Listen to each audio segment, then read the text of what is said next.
Hi, howdy, good evening. Welcome to another Monday afternoon. I am freaking tired. Because I went to bed at like 3 in the fucking morning.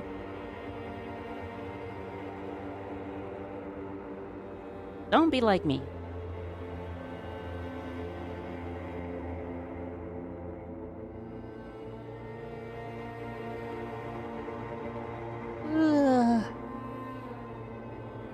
Party hard. Anyways, if I sound tired and or dazed, then that's the wise.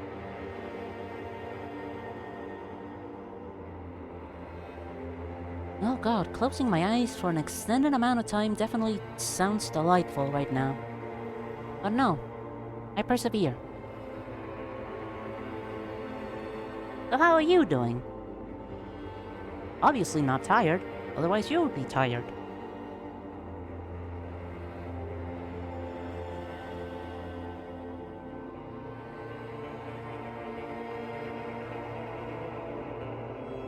Wow. Ugh, yawning. Yawning and yawning.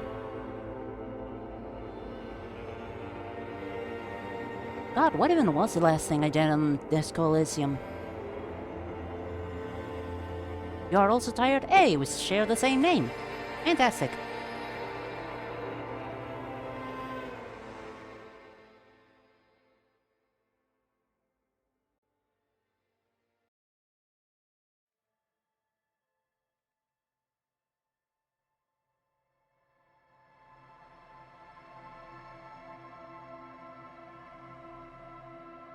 Elysium.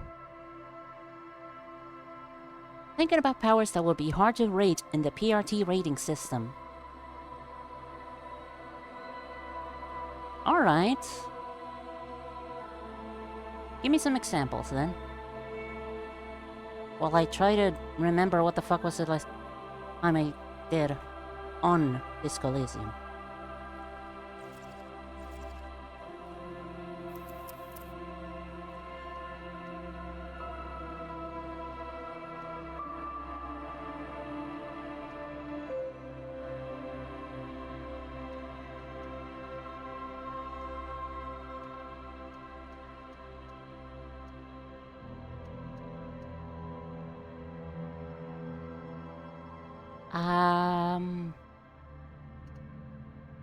Oh boy, what the fuck was the last thing?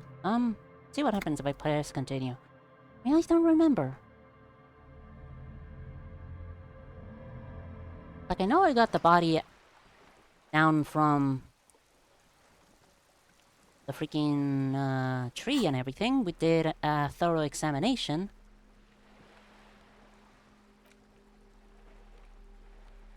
Oh yeah, the ledger of failure and hatred. We uncovered something about our past and it fucking broke us up for a little bit. But then we woke up, and then we were just fine. That's a thing that happened. The power to secrete poison, and that's it.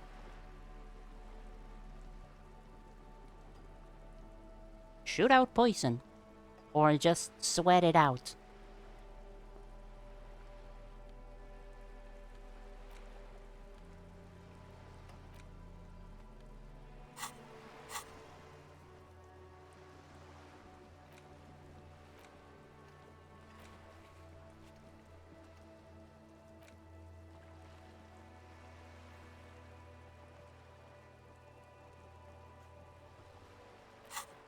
What the hell? Oh yeah, I got this thing. The 15th Indo tribe. Wild Pines, Feld, Coupri, Tricentennial, Villiers, and LaSalle. Name a revolutionary Indo tribe spring into your head. Set loose at the mention of Wild Pines. Royal monopolies, octopuses, and swordfish. Most of them gone now. YBP, Expander, Saint Baptiste, Brightest Star, Lume, Resplendent, East Insulindic, Welter, and El Cassette. But isn't one missing? Wait, no, there were only 14. Then why do you feel like there was a 15th in the tribe?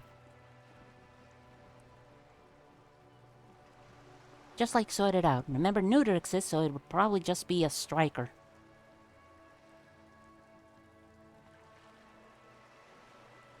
I bit of a striker, yeah. Just have to get into contact to apply the poison. Not as heavy as striking as a punch, but poison touch. That's definitely something.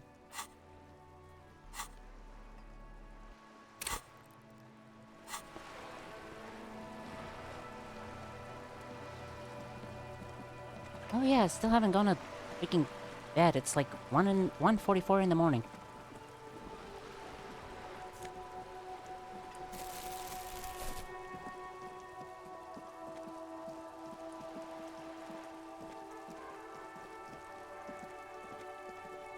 This is a wall on the side of an apartment building.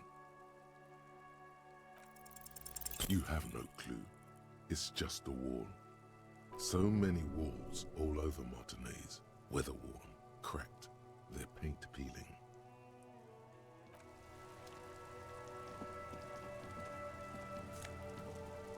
Free shit. I paid off my debt to Gart, I think. And I can now go to bed at 1:45 in the fucking morning to actually start the next day, where new shit is actually gonna happen.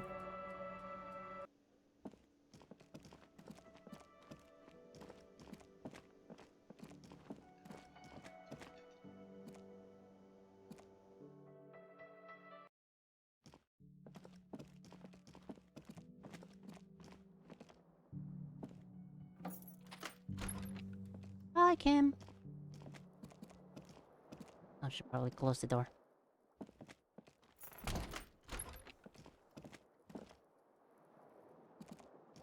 The bed is cold and not particularly inviting, but it's yours.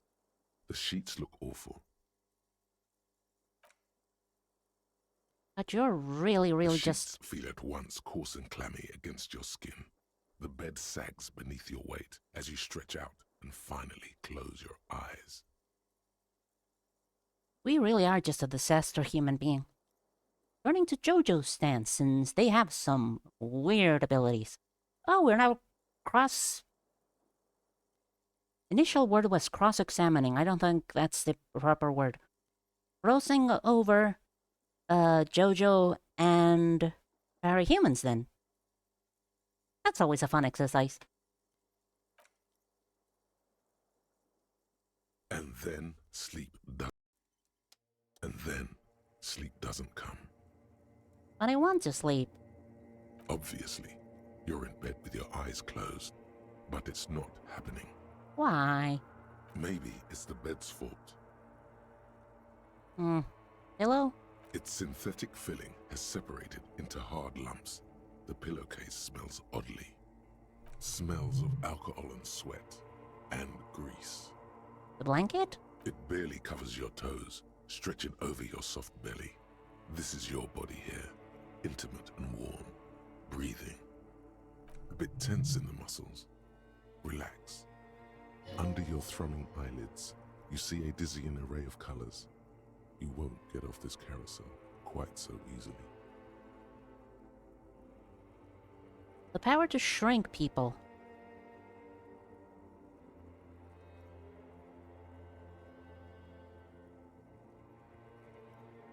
Physically affecting others.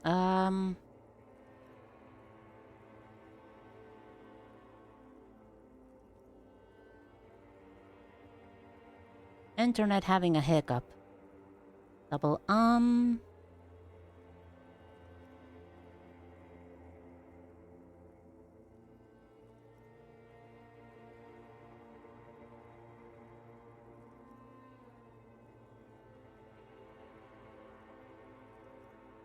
It's not through direct contact.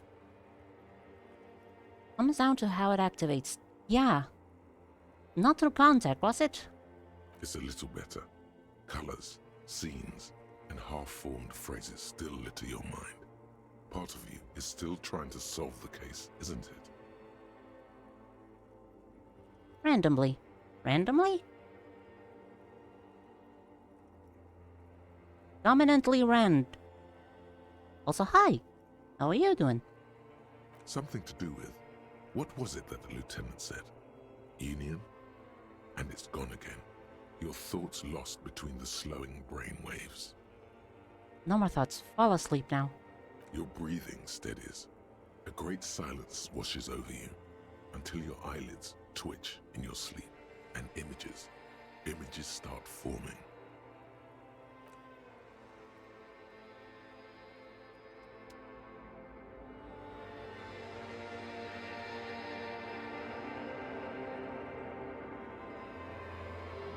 Initial thought about a JoJo stand was Metallica. How would you describe the power of going off sending fucking razor blades and sharp objects out of people's body? How would you classify that in the parahumans classification? Blah. Good to hear. I am drowsy and hazy and blurred because I took one of my medicines way too fucking late, and that's never a good thing. Mainly because I ran out of it, so I had to run all the way over to the pharmacy. Also, disco lights.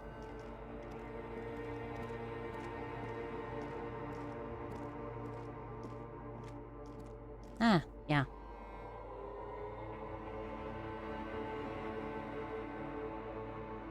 Disco Elysium treats with very, very heavy themes. Do you remember the scent of your childhood? I was born in a hospital where people usually go to die. You're not kidding anyone, Harry. You don't remember shit. Tell me, do you remember your wife's hand on your face? Who? Do you remember the warmth of her thighs, between her legs and in her mouth? I was left. That's right, funky baby. And you just stood there. One hand on the bottle and the other on your dick. Watching her go. Let it all be dragged away from you. Tell me, where are your friends? Human beings have friends, Harry boy. Where the hell are yours? I can get it all back. No, it's gone. 3 times gone and never coming back. You failed. You failed me. Why am I speaking to a corpse? Not just any corpse, my own corpse. That's me. The detective. Under a glowing disco ball. Having a weird dream, this one. You failed Elysium. What is Elysium? Everything. The Pale and the Islas. On the surface. The outer magnetosphere. Burning, furious truth. 8,000 years of written history. You really dropped the ball, Harry. 4.6 billion people. And you failed every single one of them. You really fucked up. Under the veneer of being a superstar detective cop, Harry here has very, very, very many unresolved issues. Shaker, Stranger, and Blaster. Yeah, that definitely checks out. How can you control Aerosmith? You had a headset, right? Does that count for something? I talked to you before. No, Harry. You were just talking to yourself. That's all you ever do. Even in your dreams. And the actor's wearing thin. The spots of the disco ball fade around you. You'll be back in those cold snakeskins in no time. sweating up the bed. Stinky boy. I can come back from this. You're not coming back from shit. Thrashing around in that high conductivity state of yours. Bumping into things and acting like a clown. Who are you kidding? I'm trying to solve this case. You're trying to what? I can't hear you. This is just a word dream now. Jumbled up garbage. The pictures are gone. The bed rises to meet you. A thin, sleep-like state. More glass than velvet, grinding in your head. So something is wrong. Sleep shouldn't be this bad, this dry, this unnourishing. There's something wrong with your thoughts. Some kind of new type of hangover. Oh, there's another type. Oh yes, party boy, and it's worse than the one before. Just think of the shit you saw. Here it comes too. So soon already. A silent alarm goes off in your head like clockwork. Barely let you sleep at all. Time to get those clothes on, Harry. Time to go to work in the shit factory. Wah.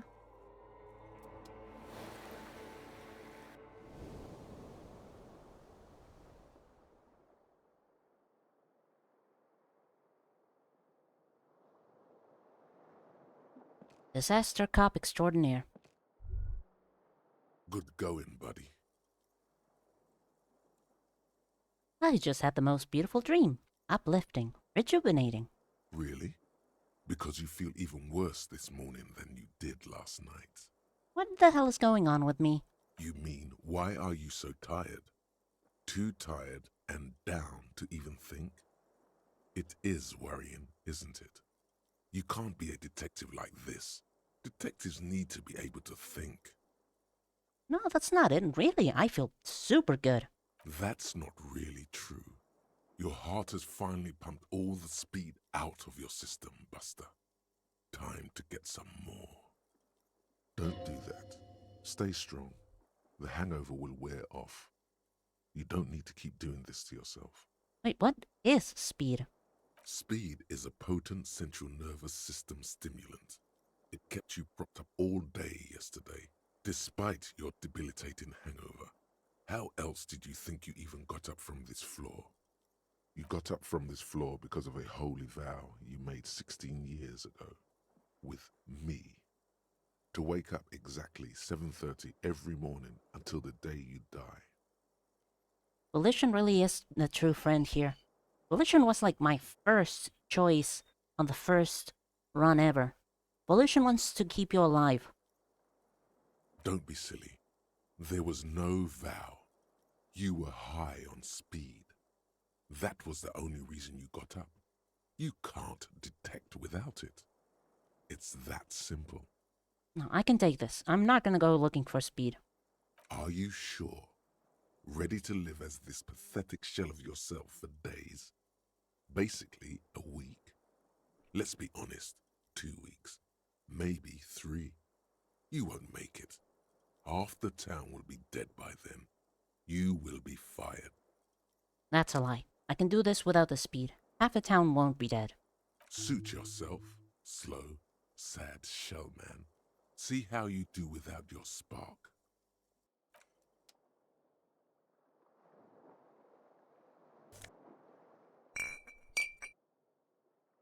Boy howdy. Great way to start a morning.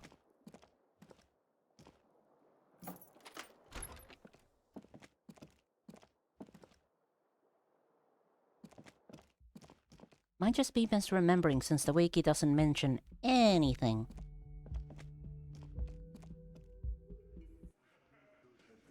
You think a reread might be? Do you think a reread is in order? That's a sentence. Hi, Cam. Morning. I've got some good news. I took care of the body. The thought of him decomposing in my MC wouldn't let me sleep. Ah, good, thanks. I'm just glad he's gone. We have other matters to attend to. The Union muscle finally turned up, and they look rowdy. We need to talk to them. What do you mean, rowdy? I mean ungovernable. Martinez isn't exactly enthusiastic about the RCM being here. They prefer to be policed by the Union. These men here, men who drink beer for breakfast? There's talk of an armed wing of the Union called the Hardy Boys, who are responsible for state policing. I think it's them. I feel like the volume is always way too low in this freaking game. I'm gonna up it on the menu. Are these the men Guard told us about yesterday? I completely forgot. Sorry, I had a rough night's sleep. It's them by the looks of it. Loud and nasty, just like the manager said. One loose thread less to worry about, and one big problem to replace it. Alright, let's roll. One more thing before we do. We don't have to talk to them immediately. We can walk right past them, continue with our business. Yeah, streetwise. Zoom right past. Do it on your own terms. They're in no hurry to leave. They think they own the place. Anyway, I leave that choice to you. Whatever you decide is fine by me.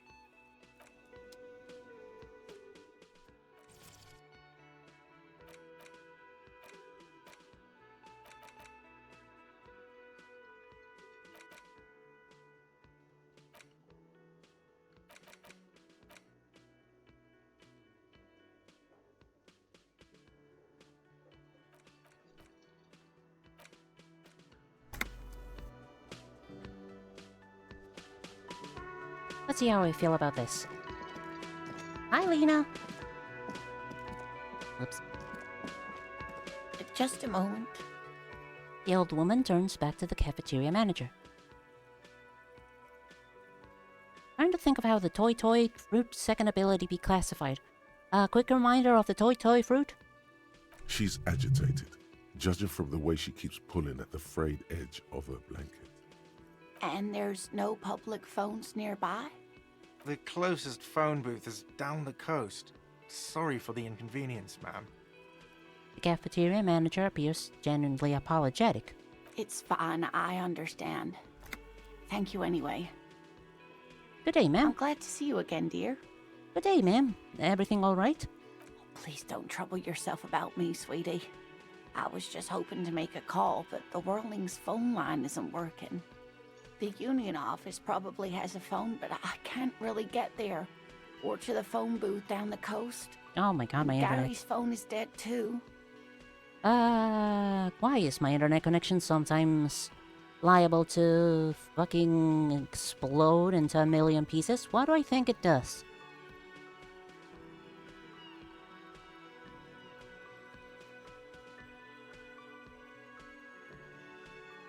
Make inanimate objects animate, and make living things inanimate to be played around with. Yep, it's definitely my end. Fucking god damn it. What's wrong with phone line? The manager was vague about it. Why would he be vague about phone problems? This is something to look into later. Ask God, maybe. Why did you need to use the phone anyway? To let the young woman who's house-sitting for us know that we may be delayed. Morel, my husband, and our friend Gary were supposed to get back by Monday night, but they're still missing, and I haven't heard from them. I was also hoping she'd heard from Morel. Okay, I'll bite. Has your husband gone missing before? That's just it. This isn't like him at all. He always plans his expeditions so carefully. Close to some degree. Alright! How would you say, like a B? B minus? I don't know how... I do not know how grading in the US actually works. On a scale of 1 to 10. That I do know. A cold breeze hisses through dense thickets of reeds. Something sweet in it, somnolent. A damp chill goes down your spine. When you look around, you're still in the whirling in rags. But you have more important things to worry about. Absolutely not. What is this expedition your husband was on? Just some field work, sweetie. Morel is a highly trained scientist. He and his assistant Gary are studying an extremely rare species of insect. But they should have returned by now. They were just going down the coast across the water lock to set a few traps. He said they'd be back on Monday. What could be keeping them? Who's this Gary person? Do you trust him? Oh, sweetie, it's nothing like that. It'll be an F, but it's a 6 out of 10. Ah.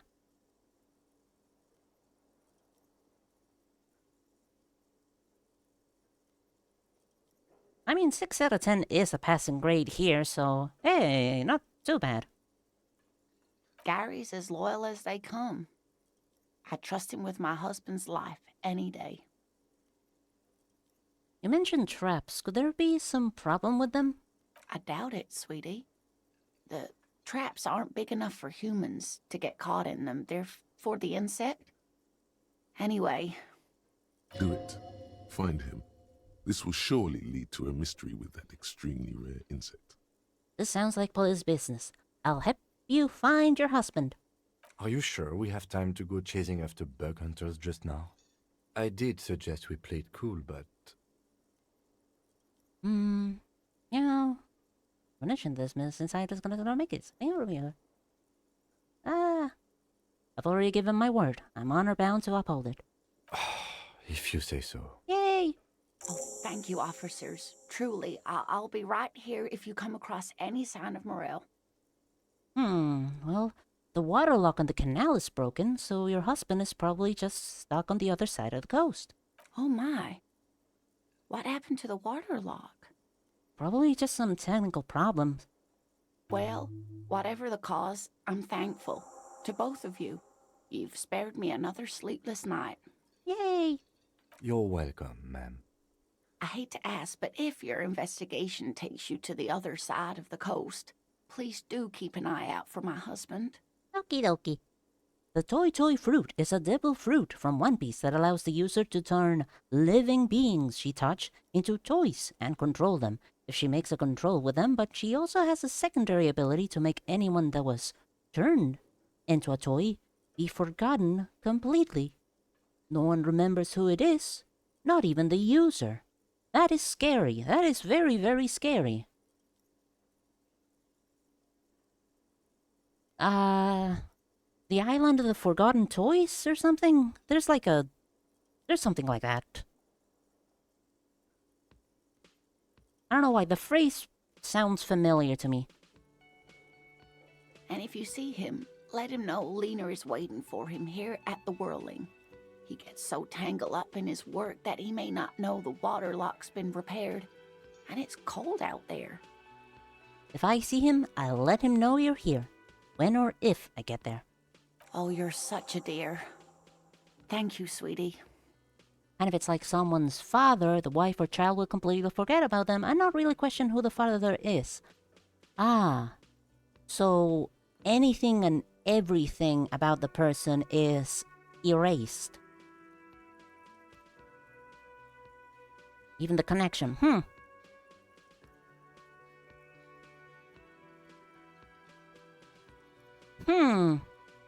Okay, that's definitely despair-inducing. Wow.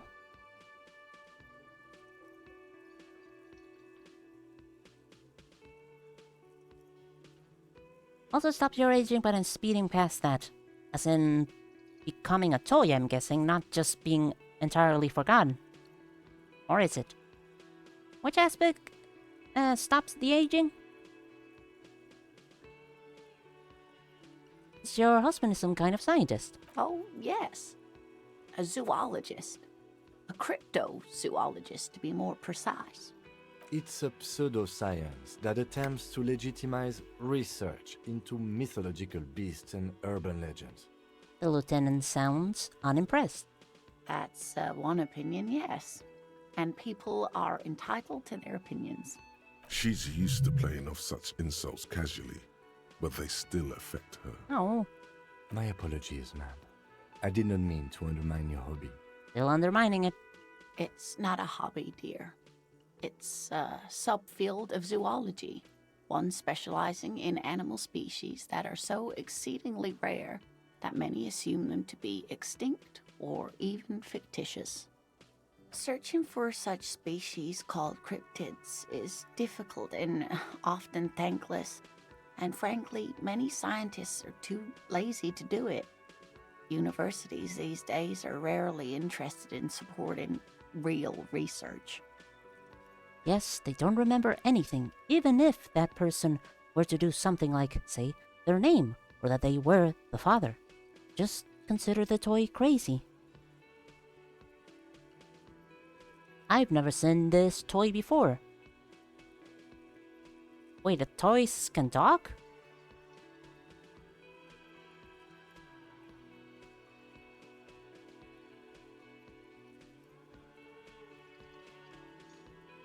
Tell me more about Morel. Looks, character, relationship. Oh dear, I'm not sure where to begin. What does your husband look like? Well, his expression is slightly grumpy, but his eyes are always bright and curious, like a small boy's. And his palms are quite coarse from all the field work, but he's quite gentle. Yeah, that's good enough. Let me ask you something else. I'm sorry, sweetie. I'm afraid I'm not very good at this sort of thing.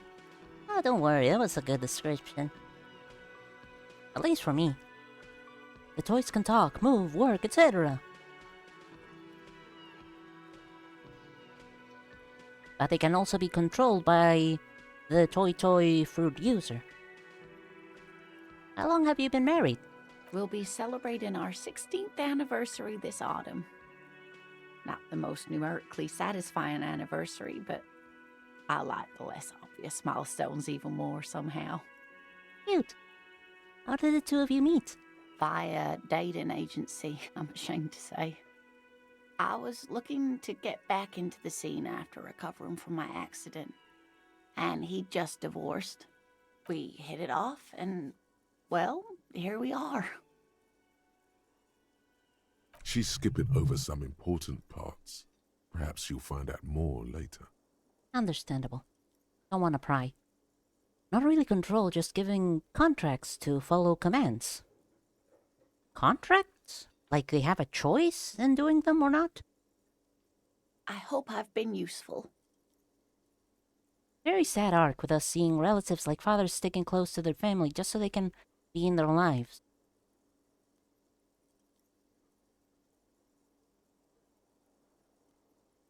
Do the family at least, like, let them hang around, or...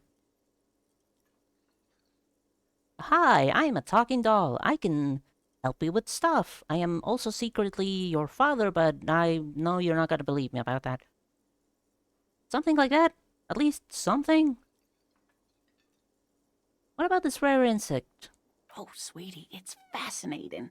But I shouldn't bore you with entomological minutiae. Minutiae. What a good word.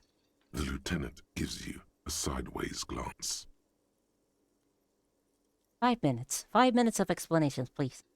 Well, it's a phasmid, technically, but Yeah, the family can grow fond of the toys, but they just see them as living toys and nothing more.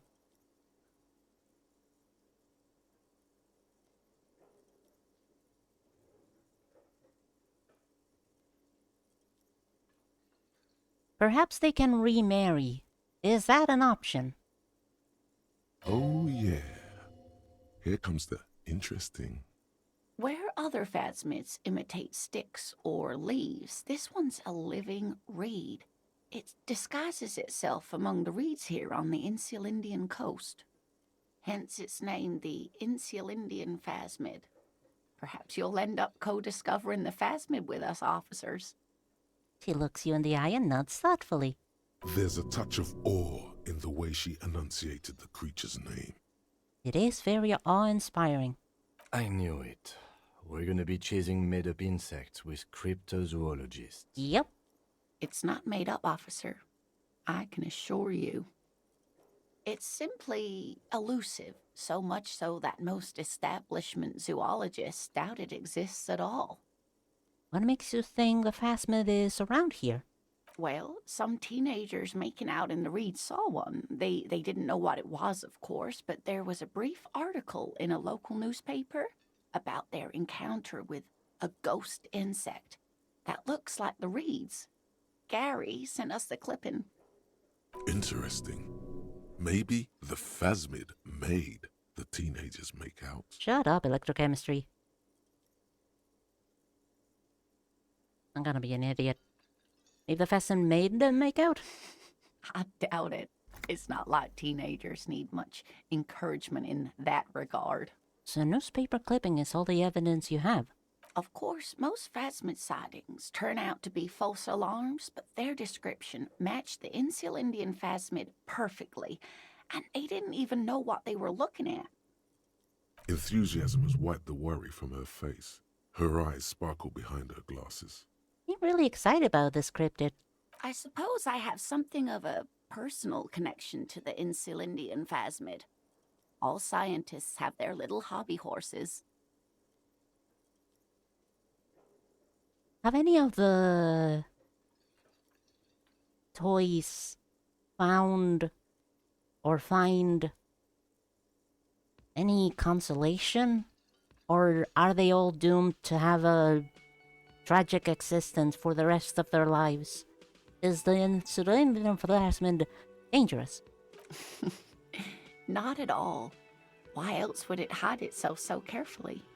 Does it have cool powers? Yes, it can blend in almost perfectly among the reeds. It's how it stayed hidden all these years, centuries even. Okay, what's so special about this stick bug then? Oh dear, I'm afraid I'm not explaining this very well. It is very special. The woman's face flushes with embarrassment. Morel can explain it all much better. I wish you could hear him describe it. Then you'd understand, I'm sure. Also no, basically it's called a contract, but basically they are told they have to listen to the commands of the Don Quixote family when they are first created, but it's called a contract for some reasons. But it's not like complete control. It's like, hey, you have to do it, or repercussions?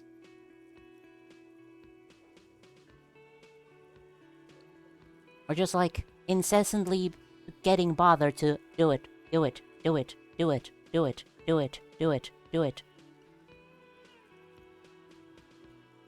Okay. Maybe you could convince her to tell you about some cool cryptids.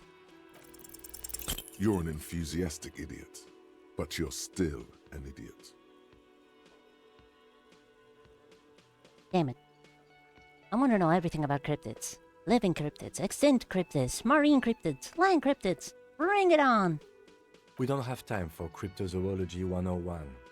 Let's get back to work, shall we? Oh. Well, that's all for now, ma'am. They are basically doomed to be toys till the user is forcefully knocked out, like we see in the Ark. What happens if they are forcefully knocked out?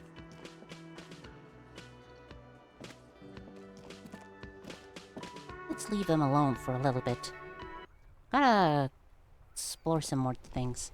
Oh yeah, I completely forgot. I need to open a door. And also talk to this woman. You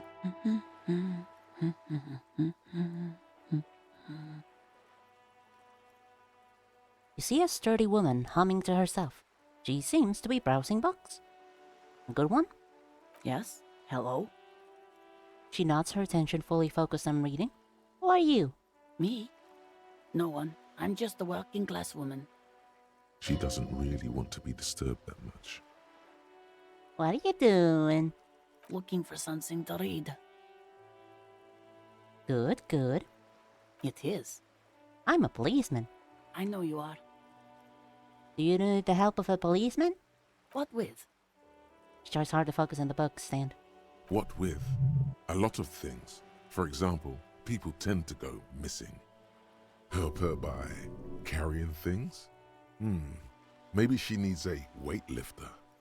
Maybe she needs you to fight her husband. No, that's not it. Maybe your husband is missing. My husband? No, he's not. So where could he be? I don't know. At home now? Out drinking with his friends? Working? Where is this going, officer? So what I'm hearing is you don't really know where your husband is.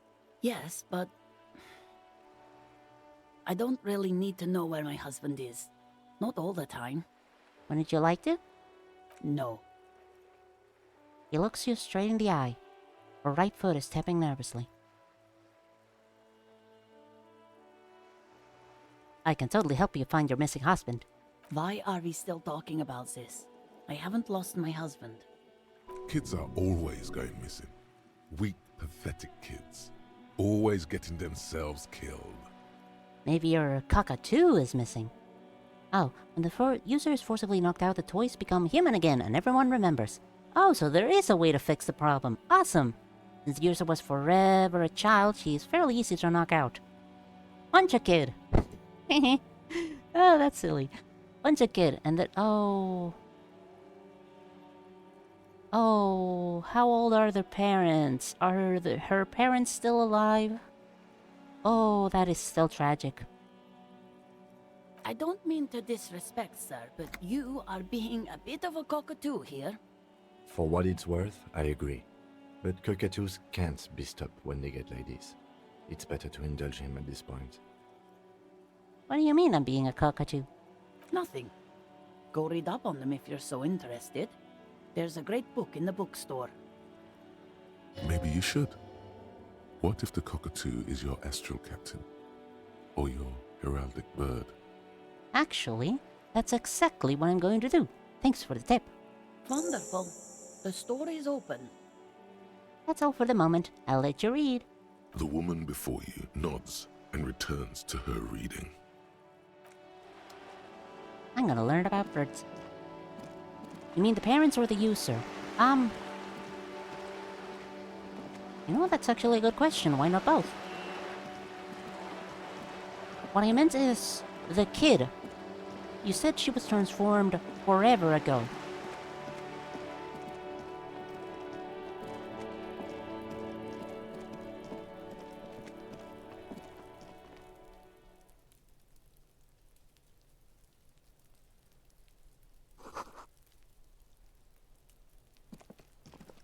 Eminence is this.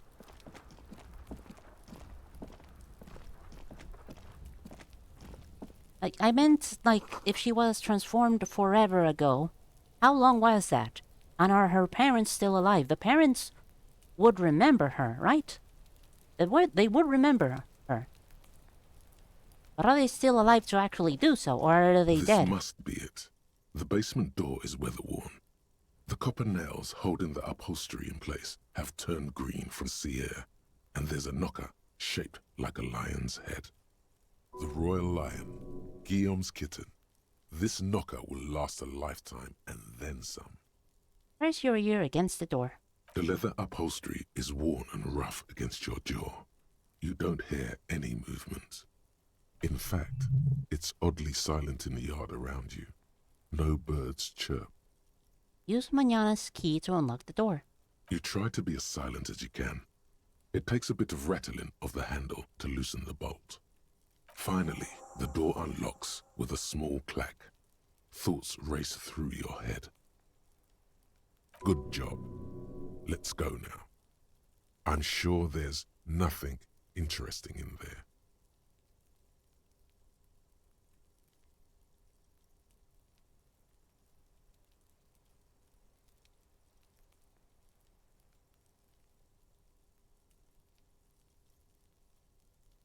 Oh, here's a comic I missed. And when they're toys, the people might even move on, like, for example, remarry someone else. Living with a family as the toy ex-husband that nobody realizes, and seeing the new husband around. That is just plain old uncomfortable. Unless they decided that, yeah, it's probably better to move on. Potato is used for a child. She's fairly easy to knock out. We don't know the parents, probably an orphan like the other top members of the Don Quixote family, but she ate the devil fruit at 10, but she is currently 22 in the story.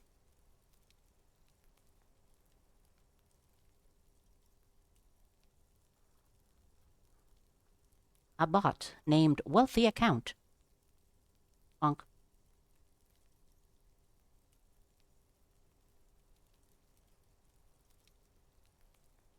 Right, the user is the one that's controlling things. I don't know why I thought for a second I misread it and thought you have to knock out the toy and then it becomes human again. But no, you knock out the fruit user and then everybody else turns back into human and everybody else remembers them again. So yeah, no, still punching a child. Awesome. Let's go now. Sure, there's nothing interesting ahead. Only curiosity could account for stepping over that threshold. Maybe there's treasure in there. A white alligator. A fountain of quicksilver. Isn't Quicksilver mercury? As you hold the open door, you can feel the air moving. A little draft. A whistle. Two chunk of devil fruit abilities turn off when the user is knocked out, like... knocked out. Knocked out. Autocorrect. Everybody's enemy.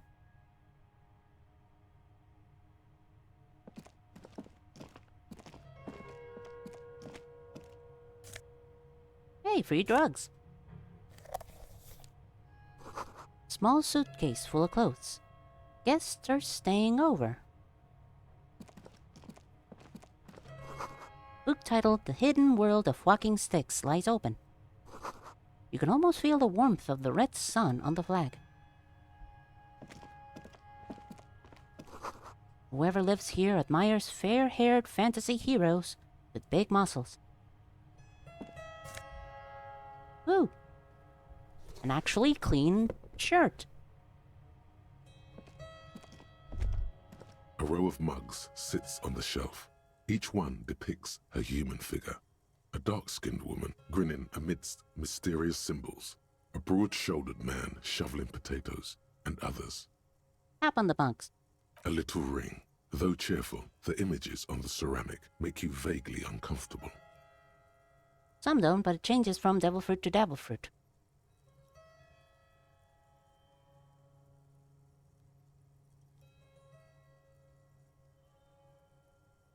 I don't remember the name, because I'm very bad at remembering the names, but the big old lady that has an island full of, like, happy, smiling faces, and, like, keeping track of everybody.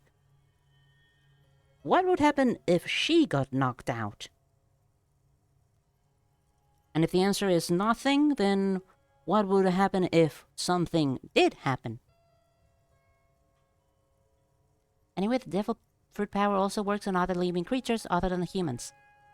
A little toy pony, for example. The lieutenant picks up one of the mugs, then puts it back down with a look of disdain. I'm beginning to feel better about breaking into this man's apartment. Whip out your yellow man mug and compare. Yes, your broken mug friend would feel very much at home here. The same humor, the same mocking lines. There's the missing tin soldier. Whoever lives here might have used the Whirling's container to dump his trash. And now they've drawn the ire of the Union. The plot thickens, as they say.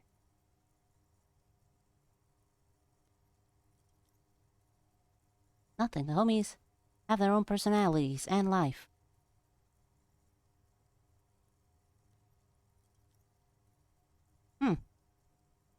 Thought they might, like, disappear.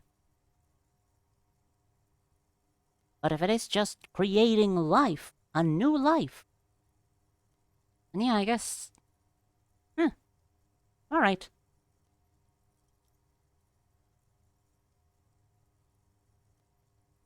Oh god. Living your whole life until the person that brought you in gets knocked out and then poof! You're erased from existence. creating new life using the life of others. Now here's the question. Would the life go back to the original person, original owner of that life force? Or am I thinking way too much on this? Perhaps you should break into apartments more often. That is a very good idea. You really think it's the same person who put the dead man's clothes in the trash? Who knows? I'm not expecting too much from this clothes in the trash lead either way. It might turn out to be some random local matter, but still, a nice coincidence. If the homie died? You know what? Yes. That, and if the Delford user gets knocked out. Probably not, but it's still like... possible? Perhaps? Smell of disinfectant in the room. Smells like chemicals. Answer is still no. Once it's taken, it's taken. Damn.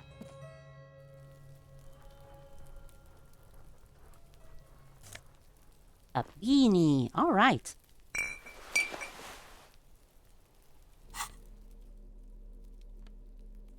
Yeah. The man from Helmedal is really good. I like this one.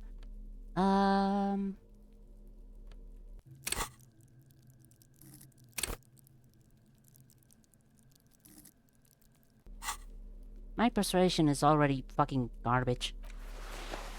Yay!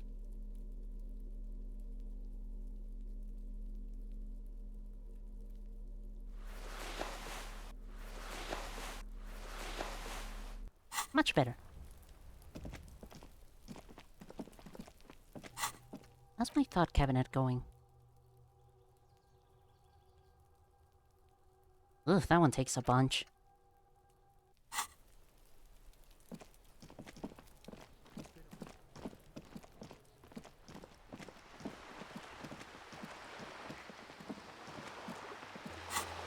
What else? Right, this is gonna take a while. This is... gonna take a bit. Oh, Renee! Right, I need to talk to Renee and everybody else. And the other person, I don't remember his name. And replace the lost bull. Smokes, maybe. Down your batch, it's still hard. Possibly the person whose apartment belongs to. Still need my badge. Still need my badge. Something? Karaoke. That's done. I need to let Everard know. Locate a working firearm. And find a way into the secret passage. Okay, yeah, that works.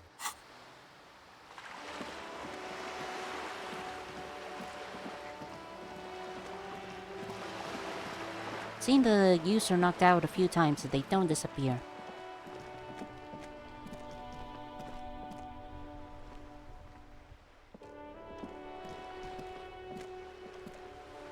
The thought still lingers in my head. What if your mother got knocked out by a punch and then you disappear?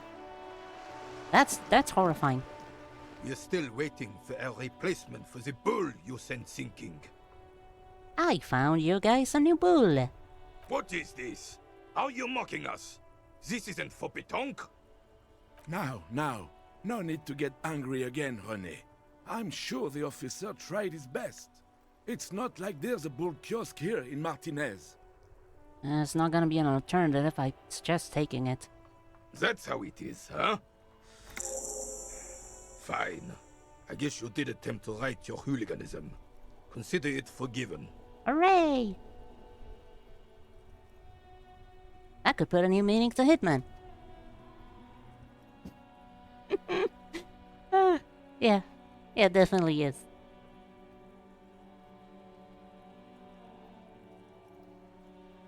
Is there anything you can tell me about this rifle? Antique firearm. It's a Bell McGrave. 4.46 caliber. Breech loading. Revachol made. Good weapon. Accurate and reliable. His moves are quick and precise as he first checks the weapon, then aims it at the sea. This man knows firearms intimately. This one's inoperable.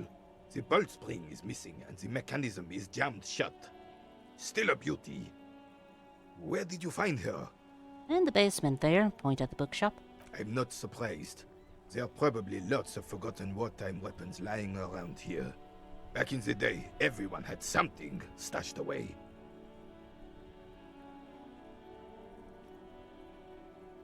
The prices of hiring a hitman would still be very high. It's still a form of killing someone, but instead of... but it'd still be super No, they have to do it at, like, in the dark, so nobody actually notices. Yeah, it'd still be a hard job. Not so hard as, like, killing somebody with on other discreet methods, but still a hard job. Especially if it's an old woman. Like, the old woman doesn't really go out... I mean, old women go out to the park sometimes and visit other things like museums and other things that keep them occupied. They wouldn't wish to punch an old woman. Wish you got like an actual concrete reason why some disappear while others don't. Life essence. Or... the control they have over the things they create? With the toys, they have the contracts. With the living homies, it's... well, they're their own creatures.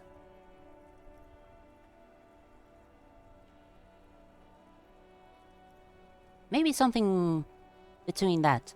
As for the rifle, I don't know what else to tell you. These BM-446s are an antique. No one uses them anymore. The ammunition is impossible to find. I found your guard booth. Yes, the Debardeurs Union pays me to stand vigil during the nights. Not out of any political allegiance, mind you. Some is obvious, like needing energy to maintain, but not all need energy to maintain, like the Hobby Nami.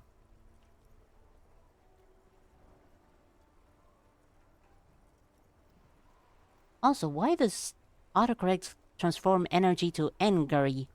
What the heck is Engary anyways? I'm an old man. Don't sleep more than a few hours every night anyway, and money is tight. You must have seen something on the night of the murder. Your booth looks right into the yard. Yes, it does. Unfortunately, I wasn't working that night.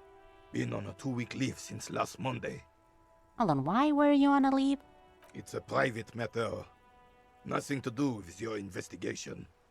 You see, officer, René is the kind of man would rather die than admit he needs medical assistance or, God forbid, sick it. A real man's man is just gonna ride it out. I'm fine, goddammit. Mind your own business. It's nothing. Just got to cut back on coffee. I am glad I didn't take his medicines. I mean, they also have very bad side effects, so I don't know what the right choice would be here. It's his heart. So who was working your ship that night? No one. The bus has been unmanned since last Monday. There's no other guard. It's just me. No one has been guarding the container yard since last Monday. Also, a refresher on Hobby Nami. Again, sorry, bad with names. Yes. It's not actually an issue. I mean... Look, officer, the container yard doesn't actually need a guardsman. Never had one before René. Monsieur Claire had that booth built specially for him. It's mostly decorative. Mostly decorative? The possibility of someone being in there is enough to discourage any ill-minded individuals.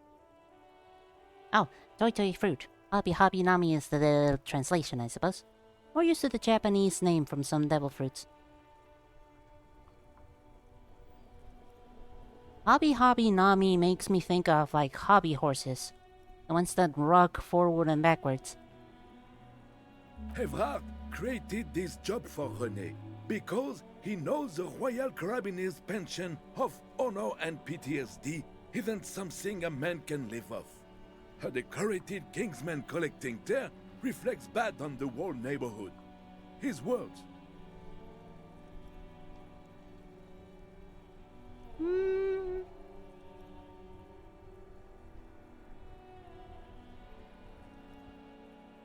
Trying to go for the capitalist thing, but it's still so fucking stupid. I'm not gonna proudly hold out the tear back. Renee shouldn't rent out his service. Invest the profit. Get a few more guys. Expand and repeat. Wage work is a dead end. Yes, yes, yes. Can we conclude the topic of my guard boost now? He is not going to become an entrepreneur. Absolutely not. I saw a picture in there. You were in it. Who's the girl? She is nobody. This is none of your concern, and I refuse to discuss my private affairs with the RCM. The lady is Jeanne-Marie Beaulieu, and she sure as hell wasn't a nobody. Hey. Got it, thanks. Yes, yes. Like I said, I would be up anyway, so might as well keep an eye out. It keeps my senses sharp. I saw the statue of Philippe III near the roundabout. Ah, yes. King Philip III on his steed. A reminder of what Revachol once was. Oh, absolutely. At the mercy of a cocaine-snorting tyrant who emptied the treasury so he could sleep on a bed of gold. Cocaine? Cocainum? Sounds like our kind of king. And just imagine what kind of cocaine a king would have had. A superpower, feared and respected. A testament to what this country can be under the leadership of a true king. Someone who knows how to rule. Hockey also complicates things a bit.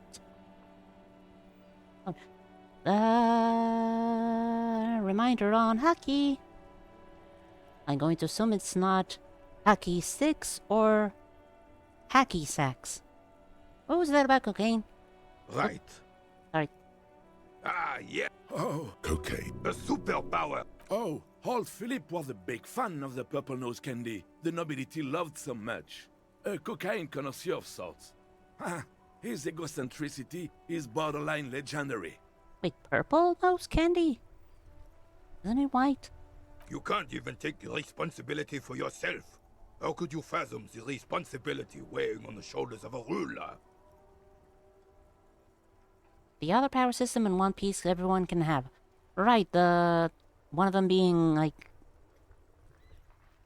Give me 2 seconds. Enhanced eyesight, right? One of those things. That's why the Philippian kings use cocaine. For clarity of vision. To aid in their work. Regnum cocainum. Revachol's finest years. He seems to grow taller, brimming with pride about the past. I'm satisfied with this explanation. Enhances your perception. Right. Of course. Clarity of vision. Awareness. Philip III was even brought into this world with the help of cocaine.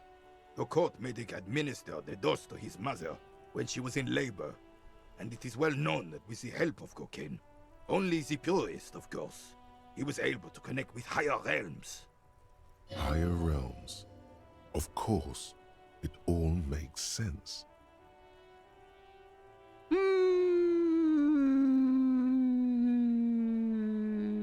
I drink alcohol and go to heaven.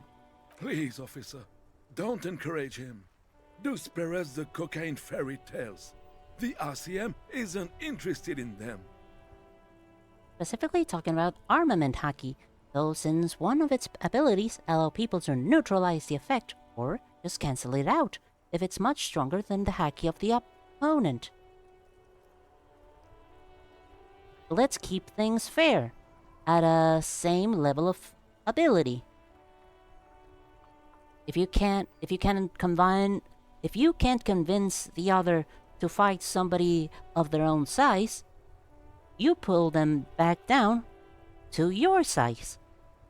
If that analogy makes any sense. Yes, indeed.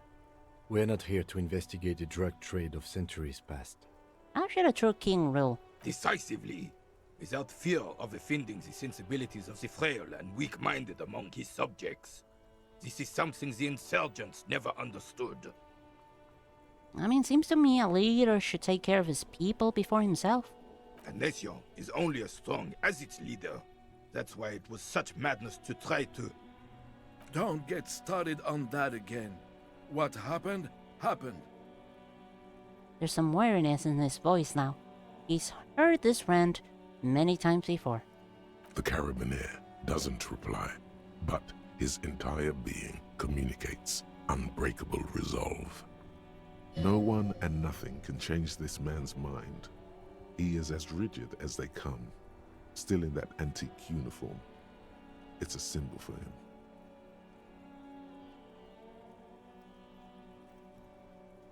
You can cancel it out completely if your haki is stronger than the opponent. If it's not, you can just neutralize it if it isn't strong enough though. What I mean cancel out, I mean won't work on you at all. To begin with.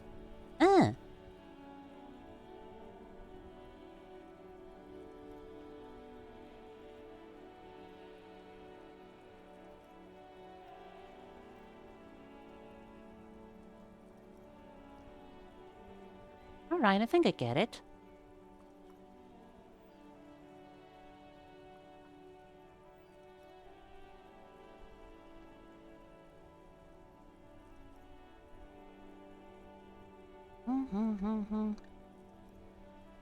Alright, I'm trying to reread because I think I forgot Right. the previous point we were trying to make.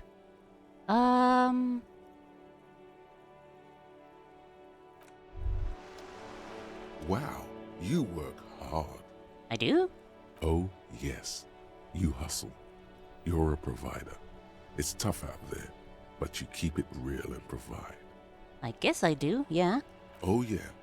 Like a horse, a workhorse, for hard work. What hard work do I do exactly? Look at yourself. You're a human pedometer. You must have walked 200,000 steps down cracked asphalt, mosaic, sand, and linoleum after you re-emerged. That is the sign of a hustler who never gives up. The world is harsh and people are evil. You didn't make it that way, and you won't let it break you. You ride. I fucking ride till I die, bitch. That's just what it's like. Life and death. But you got gills on your side, baby. Got those black papers with the faces of the innocents on them. You bring in the Franco-Negros and the Solas. It ain't easy, but you do it. Day in and day out. You didn't make the rules, but you won't lose. You're a cop, and a sprinter, and a money printer. And then there's pawning stuff off to that suspicious Roy guy. Yeah, you're in the sales business. Shake 'em for shit and then pawn it off. Law officer style. Guess I got some gills, sure. Sure. And has it been easy? Is life easy? Have you not gone into cardiac arrest? Are you not about to have an anxiety attack or shoot yourself in the mouth? But you still hustle 24/7, ride or die. Now, ask yourself. Boy howdy. One character's devil fruit has many abilities in his room space he creates when using the power. And one of those things is swapping things or people with other things or people, but since he was fighting someone very strong, he couldn't swap them. He could still create the room, I'm guessing.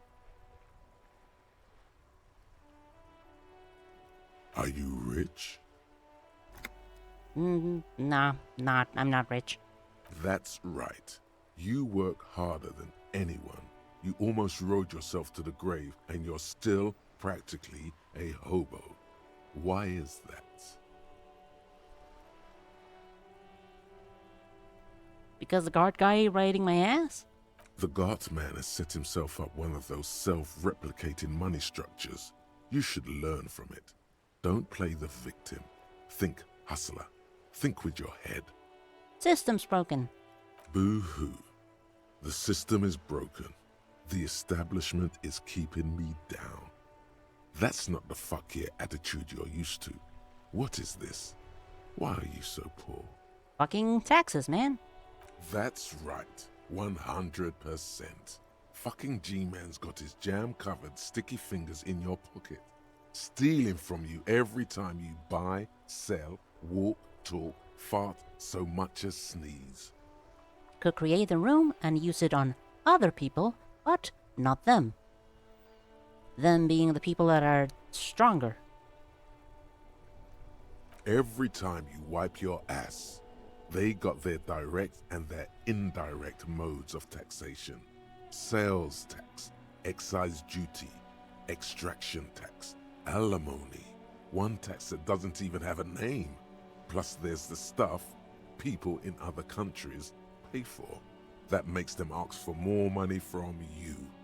Here, total tax duties add up to 98% of all your money. No fucking way. I'm just a free market fundamentalist now. Here you go, hustler. Fight the righteous fight. Free the people. Keep it real. Keep it street. Keep foaming at the mouth furiously on the tax issue. I wanted devil fruits if I could meet the requirement.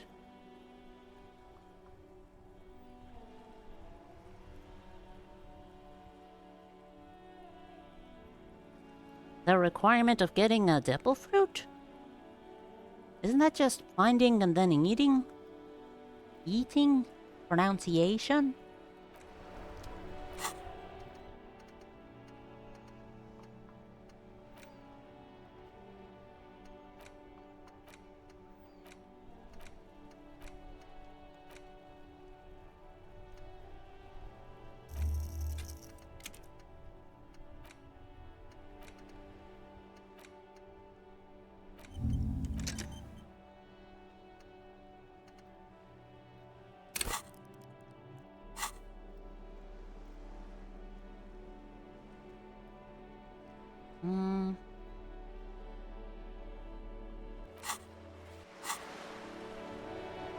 Specific devil fruit becomes much What can this old carabinier do for you? Specific devil fruit becomes much better if you have a certain type of knowledge. You like savoir-faire's design. It is so fucking good. The art of all of them is really spectacular. The art direction in this game is fucking spectacular. The portraits are like honestly agreed to be extraordinarily good.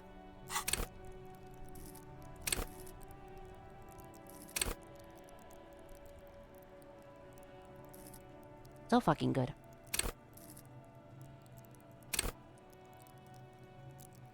Composure is minimalistic, but I like it. Good. It's simple.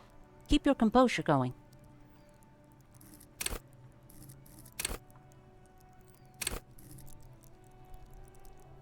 The haggard, broken face of pain threshold.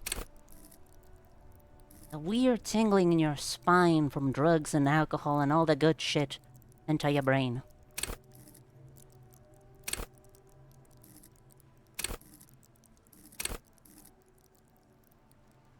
Drama fucking rules.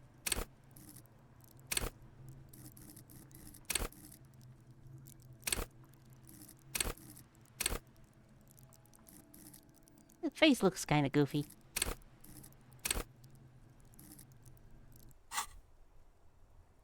What is it about this old soldier that makes me stand so proud? Sorry, him. As Rene turns from you to his partner and back, the medals on his chest rattle and glare. He keeps his spine straight and his ribcage lifted, displaying them proudly. How many medals are there? 2.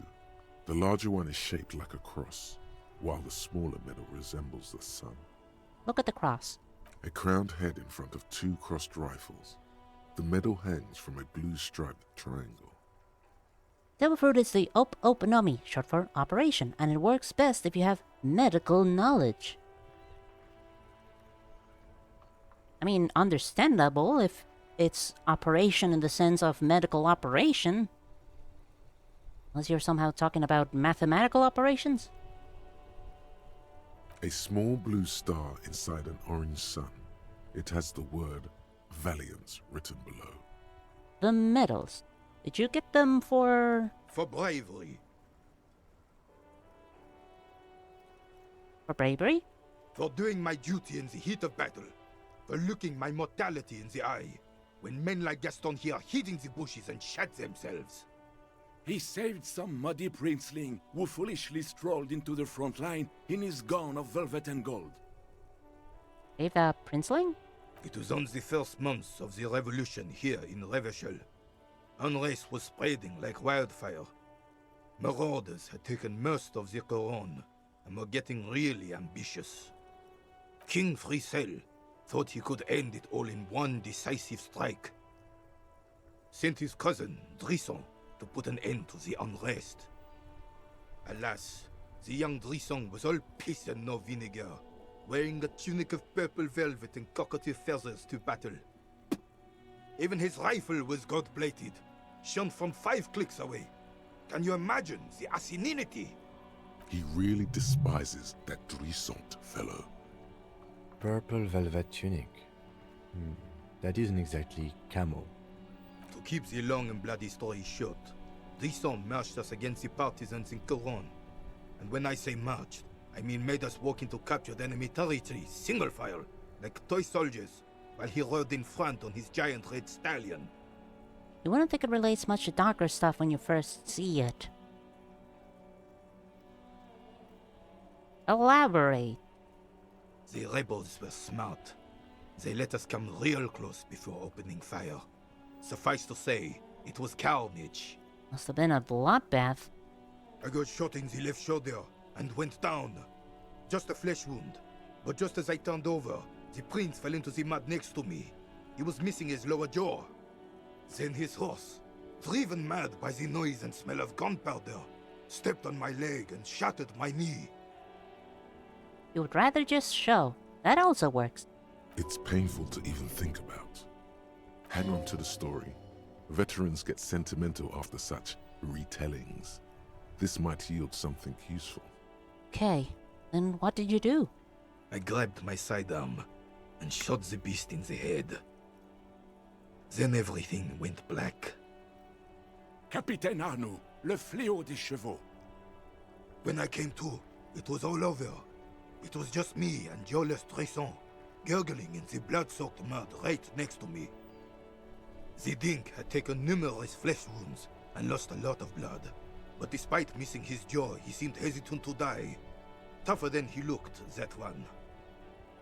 That's not Dink, that's a fighter. So I grabbed the Dink and started crawling. Kept going until the 59th Cavalry picked us up. Through some miracle, we both survived. And the jealous freak convinced Frisel to give me a medal for not leaving him to die in his own blood. Piece and shit.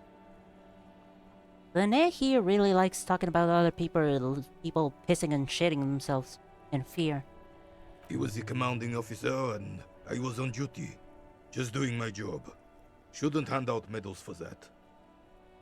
13 months later, I received the Sun for distinguished service. It's not worth mentioning. You sense he's downplaying it. He did a lot more than his duty. More than anyone's duty. It's in his spine, in his billowing breasts, and untarnished self-worth. Duty, medals, honor, chain of command. I like this guy. He's not a pansy. I don't like pansies. Sounds like you're being modest, René. The old carabinier stands quietly like a statue, his features motionless.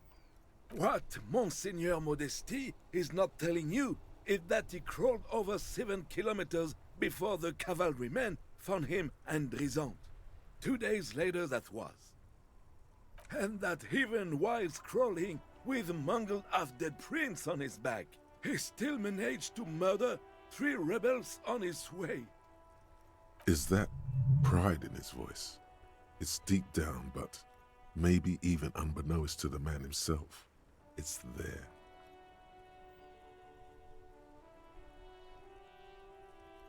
And the boop. And the beep. And the bleep. Ooh.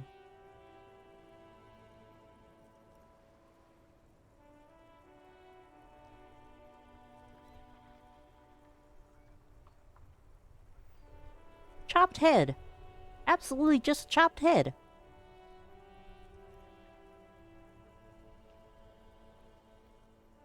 I mean, was it... I think it was replaced by a dart ball. Oh, wait, there it is.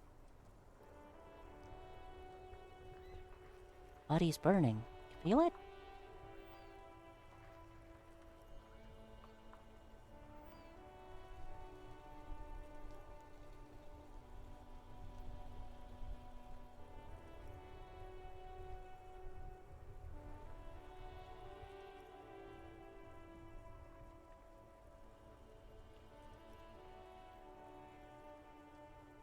Oh, ooh. Okay. Okay.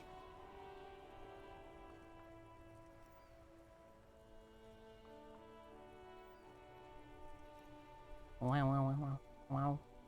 Okay, okay, okay, okay. That's a fucking tornado of body parts. Oh! Uh-huh. Ah, that's the medical part. Fusing them to fucking each other like Lego pieces. And also into inanimate objects like a barrel? How the fuck does that work? That was a cannonball.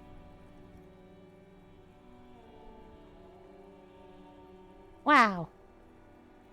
Also a question about your goose. Ah, yes. The goddamn barnacle goose. Would you say it's a clarinet player?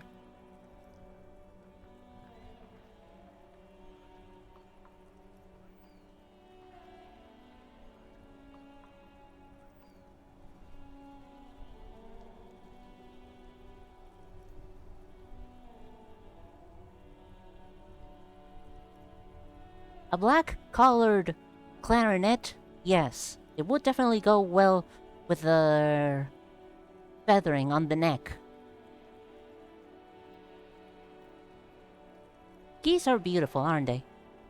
You're just a little bit proud of Renee's heroics, aren't you? Sorry, officer, but you're reading me all wrong. I'm a man of peace, and these kinds of bloody heroics are only impressive to men like Rene himself. Certainly not to me. How did you find the story to be, officer?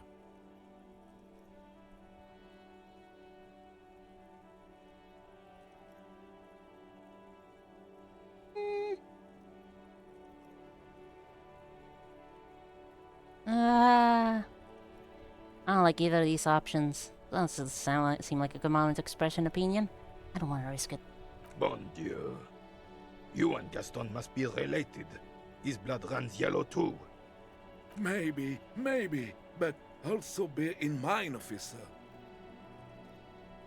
They don't end this out for anyone with a service record. Oh no, you have to get shot. Repeatedly. And you need to get your hands bloody too. Really, really bloody.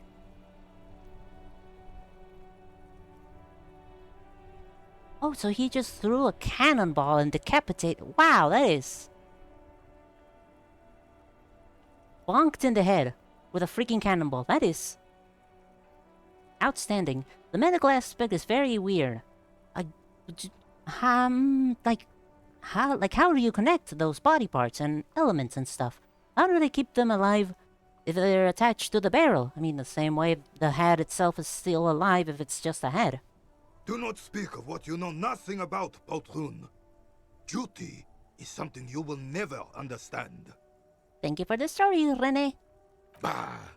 There were many such stories in those days. Many such men, too. True Eversholians. Men with backbone. Oh yes, René, yes.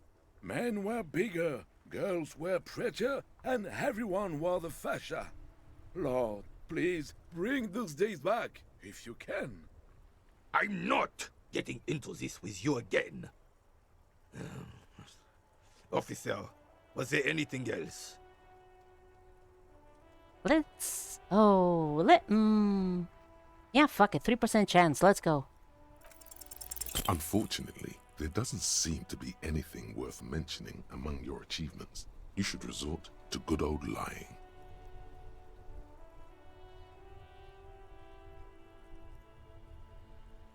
Basically, it's like if you took many of the medical aspects and turned it into combat techniques, but also those techniques can be used for real medical skills.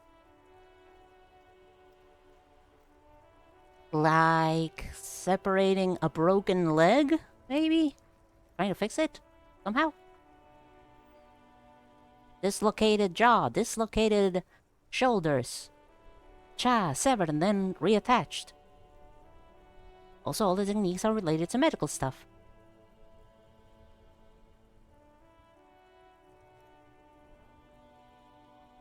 New definition of combat medic.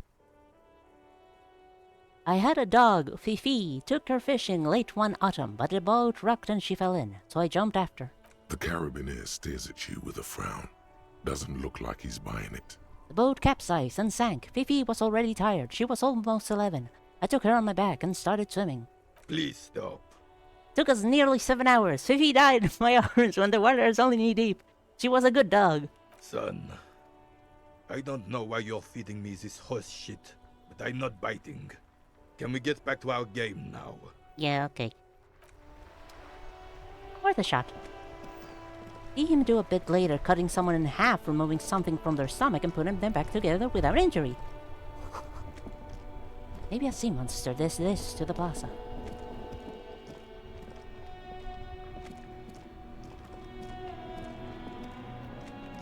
Or doing to cut someone in half to remove bullets. Again, combat field medic. That is awesome. I like that guy.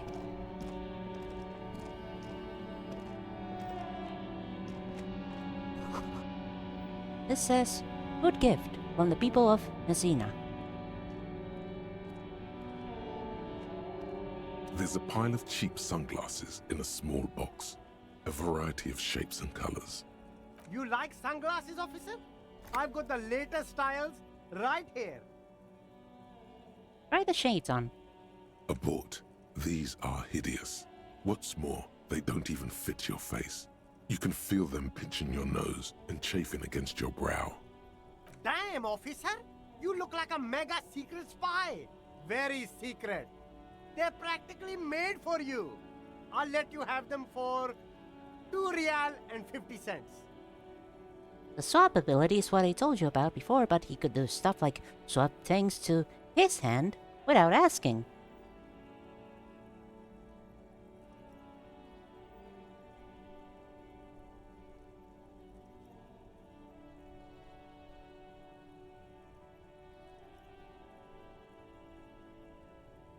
Two things. I think I remember another story with something with a power similar to that. Two, he could also remove your heart. Fun! And then, I guess, not keep you alive, right? Probably. That's horrifying. Two, somebody is holding something very important. He swaps his hand with that hand, and then suddenly, now he has the very important hand. Blah. The very important thing. Kinda like that, I guess. They're perfect for concealing your bloodshot and baggy eyes. It's going to be very difficult for anyone to take you seriously with these things on your face. No, you are definitely not buying those. Yeah, I'm too sensible for those. Are you sure? But they look so good on you. You should think this through, officer. More electrochemistry. Shades of self-destruction. Less logic. These are all boring. Boring third-rate ho-hum sunglasses made of cheap Syrahese plastic. The kind of plastic that melts in the sun. These are all first-rate sunglasses. Premium design, superb material, very cool. UV resistant. These will definitely keep your eyes safe and cool while doing your dangerous police work. Sent an image of a heart in a cube. The heart still beats and can be put in other people if he wants. What about the person whose heart came from? Are they okay or are they dead? Open heart surgery, removing a heart and giving it to another person, like switching hearts. Suddenly, giving a really damaged heart to somebody. Okay, somebody having like serious heart diseases, taking it out, grabbing another heart, putting it in the person with a heart disease, and then giving the heart disease to somebody else. Rude, but also, hey, good work. Do I have anything for my conceptualization?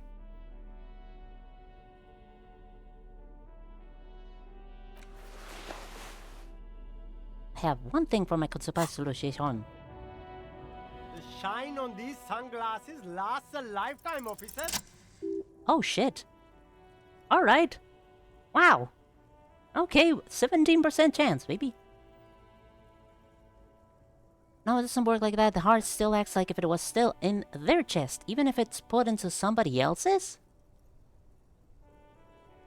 But perfectly fine unless you do something like crushing the heart. Does they have a heart?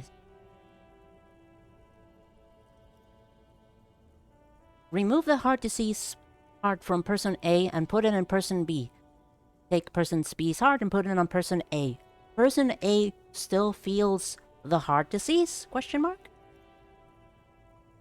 Yeah, a pair of water blue shades. The writing on the left temple says sub-insulindic rendezvous. Rendezvous. The frame appears to be hand-carved out of bone. Oh, very interesting choice, officer. Very high culture. For the first time, the street vendor's voice trails off as he watches you inspect the glasses. This is how a sea monster sees the world. You've become a sea monster. Giant, hidden, and strangely tender at heart. All is blue. Beautiful. Yes, the original person still feels the heart disease. Oh.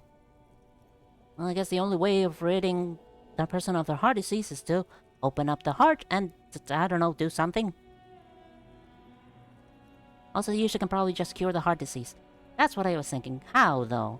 Cutting it in half and, like, I don't know, scrubbing it clean?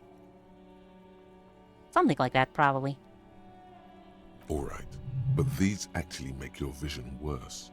It's like literally being underwater. Yes, but they also make your soul quiver like jello. So deep. Wow, officer! You look so cool! And they can be yours for a mere 3 real. My regular customers have passed them all up because they've got no taste. But you found them. And what about these? The lieutenant tilts his head and steps back, eyes narrowed in a thorough examination. It's a case to him. You look like a musician. Like a blind musician. But you could do worse. Take them if you want. Inland Empire. That is.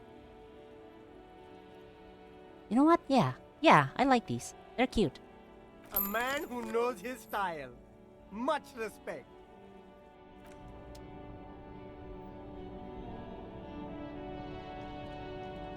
There are clothes inside.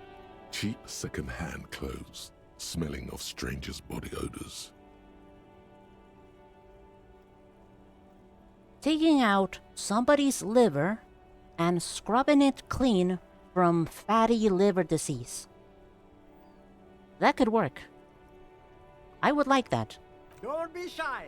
These are premium class clothes. Good quality fabrics, best retro design. Save the economy with your style, officer.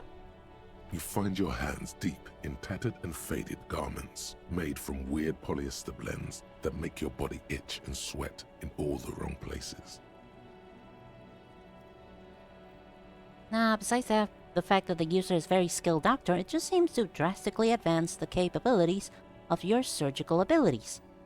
Meaning, he can do an operation that normally takes 2 hours and one that takes 2 seconds? Cured his own personal and incurable disease somehow. Doing an operation that would take 2 decades to properly cure into an operation that took 2 hours. Something like that? The box smells like cat piss, or like an old person with no money.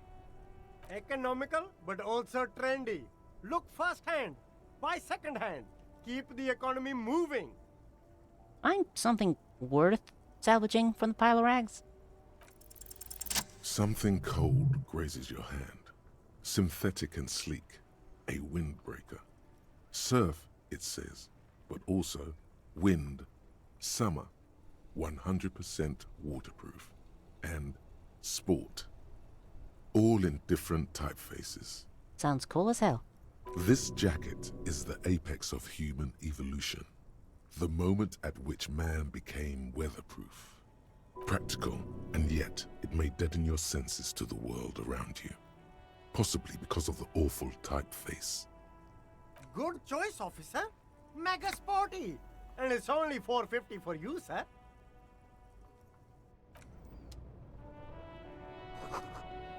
Humanitarian aid tuna fish, not for resale.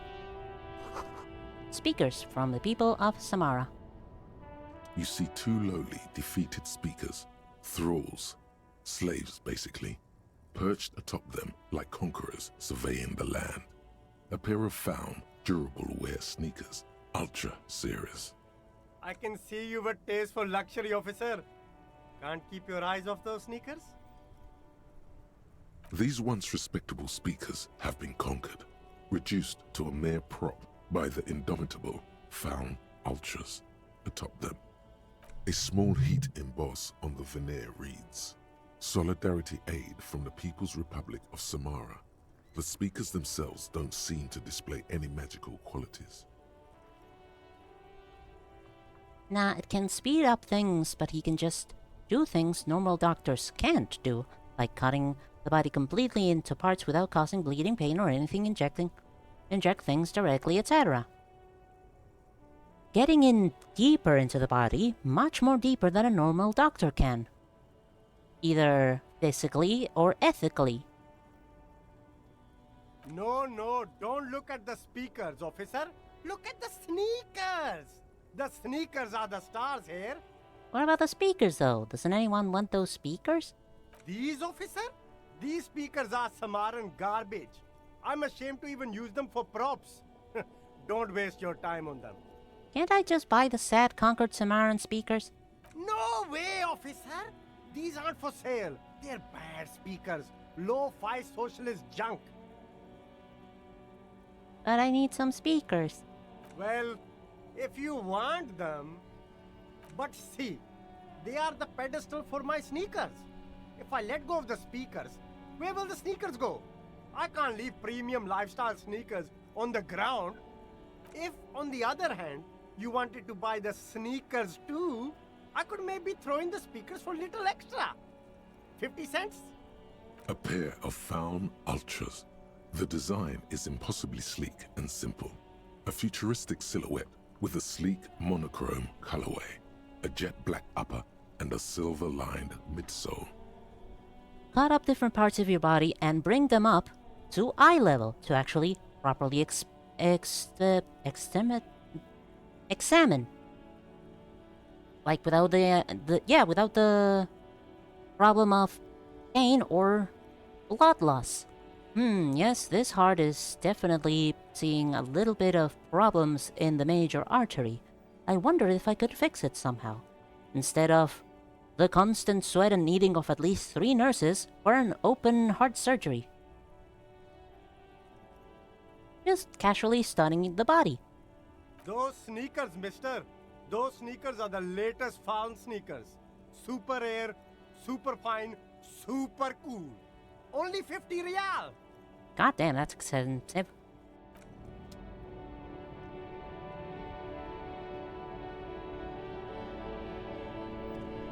You keep coming back.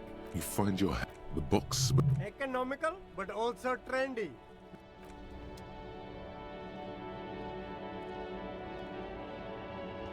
The shine on these sunglasses lasts a lifetime, officer. 100% guaranteed.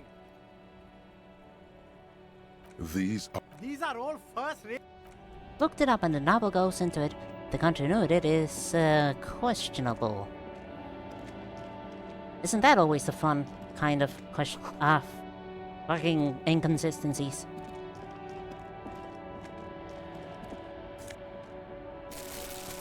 Oh, I love eating trash.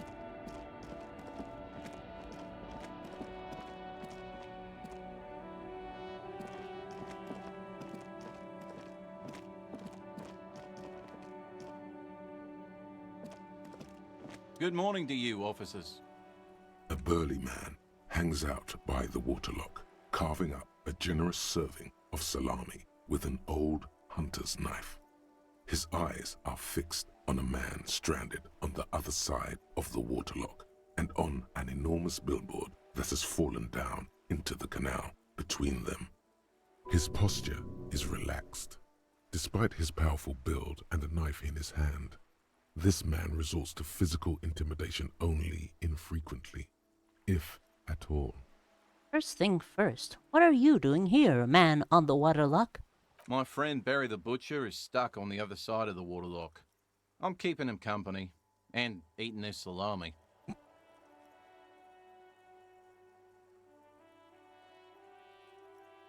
From the corner of your eye, you see a man in a yellow shirt and grey overalls waving at you from across the canal. He seems disappointed about the wreckage on the waterlock and the salami. Very good stuff. Anything I can do for you, officer? God, I want salami. Do you know what causes the wreckage? I wasn't here to witness it, but those look like tire tracks on that sign. Weird, huh? Then again, plenty of daredevil drivers in Revachol. The words "daredevil driver" sound ominous to you. Too bad it also takes a year and a day to repair anything around here, especially a waterlock. The rest of the coast is closed off till then. Do you know what's further down the coast? Well, there's the fishing village, an abandoned fish market, a bizarro church. Not much use to the congregation, though. There always seems to be something wrong with it. Yeah, not really much else. Just bombed out ruins. Can I have some of that salami? Sure thing. It is salty, it is savory, it is chewy. The hangover only makes the salami more tasty. Ugh. Ugh. Want some too, officer? Why not? Yay. So tell me about the two different versions of the power. The disease he had is called white lead disease, which basically a disease that can be passed down genetically that is degenerative, and he cut out the sick part of his body and isolated it so no healthy cells can grow back.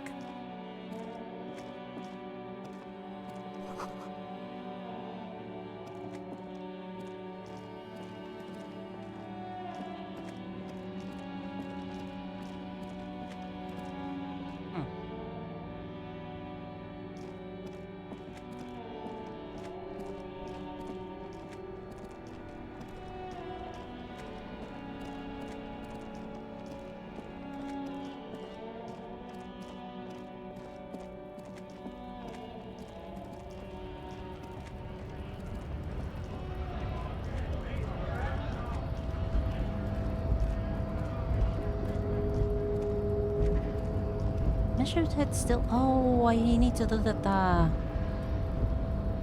I could go up there. Going up there would be good.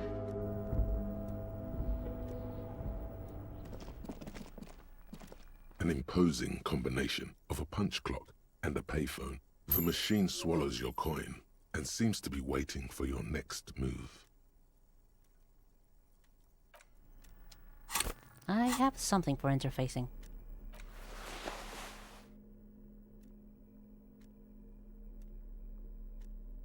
Anything else? No, not really.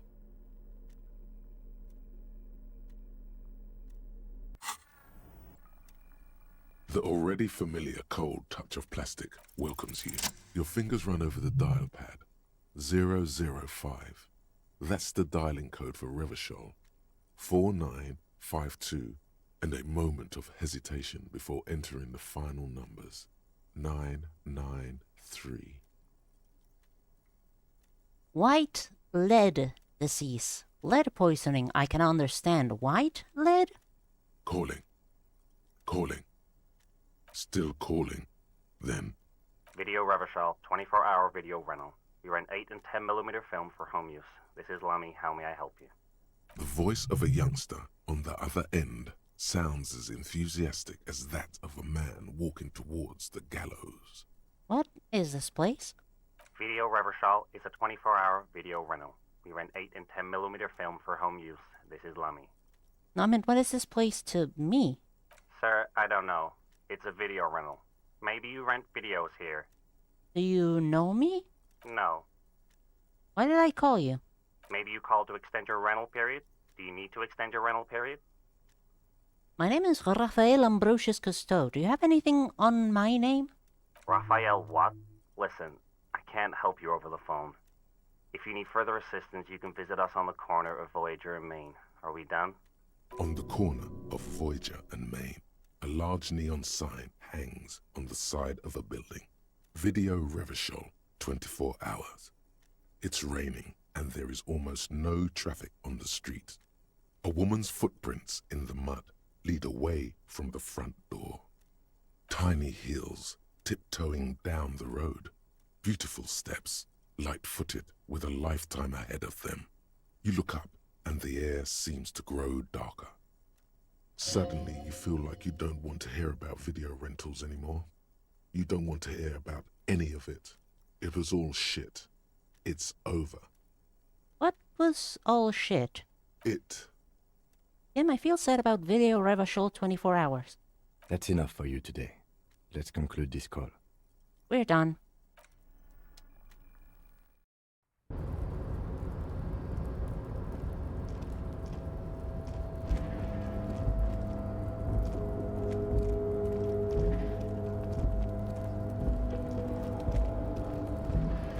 Do you think he takes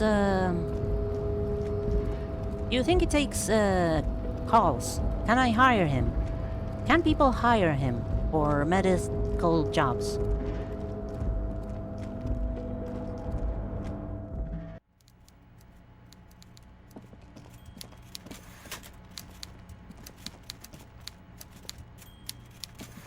Mr. Dubois, every worker... For himself. And for his fellow man. That's right, Mr. Dubois. You're turning out to be quite the individualist there. So, you had business with me? I opened the door you asked. Can we discuss the murder now? I'm very glad to hear that, Harry. One question. You didn't actually happen to stumble in and see what's inside the apartment, did you?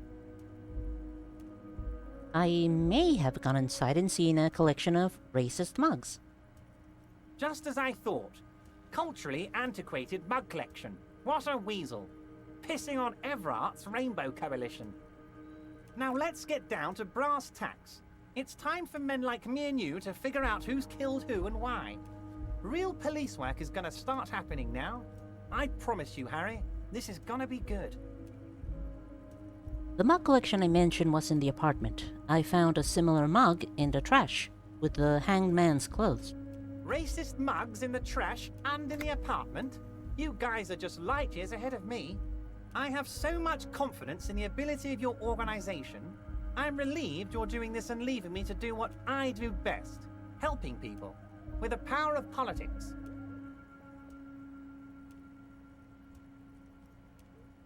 Ugh, sorry, Bleh. Acid reflux left my throat stinking. Thing from the series is basically a metal with a beautiful pure white color all the way through.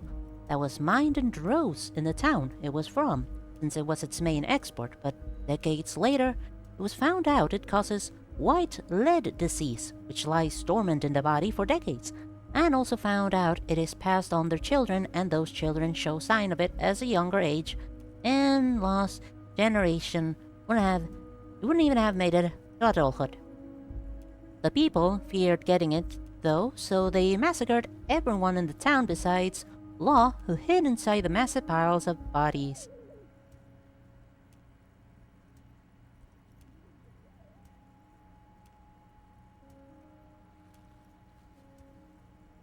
Not even like attempt to cure? Please tell me that massacre was not their first thought. Yes, yes. Do you think this weasel is somehow connected to the murder? Oh, no, no, no, no. I don't cross paths like that. All I want is for you to succeed in your investigation. I would never complicate things for you. But this weasel might have cleaned up after the killers. Believe me, Harry, he's a nobody. Just your basement variety nobody. Can't imagine him being connected to a high-caliber case like this. But he does live nearby. Maybe it's a pedantic weasel. Fascists are known to be neat freaks. I feel like a real detective right now, Harry. Am I getting this right? That's not how you baton someone. The technique is way off. You strike with your whole body, not just the baton. No, you have to put all your weight behind it if you want to do real damage. Oh, Harry, thanks for the tip. I'll leave doing the real damage to you. You are the real police officer after all, not me. No, the fear getting it, so they wanted to prevent any possible spread of it possible because they didn't know that... Because they thought that that it spread through other ways besides genetically? You said the lynching and the strike are related. How? By now, I'm sure you've figured out who the dead man was working for. The bad guys. Wild Pines. Sent to scare us. Another violent measure of the top hats against us flatcaps. What do you mean?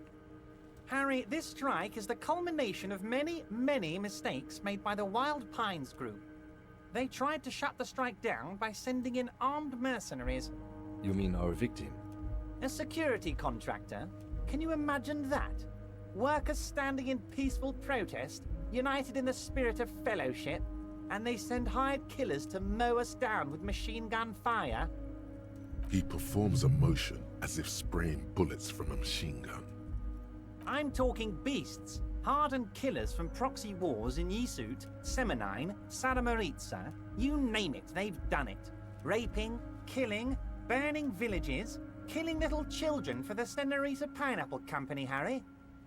Those Senorita Pineapple people are scary motherfuckers. Decimating your state if you don't give them your pineapples. Ah. Everything they did there, they brought over here. They want to turn Revachol into a third world slum. Honestly, the only thing they didn't do is kill the village elephant. Hold on, you have a village elephant? No, Harry, the elephant is metaphorical and so is the village, but the mercs and their brutality are very real. Go on. Now, I haven't personally witnessed the brutalities out there.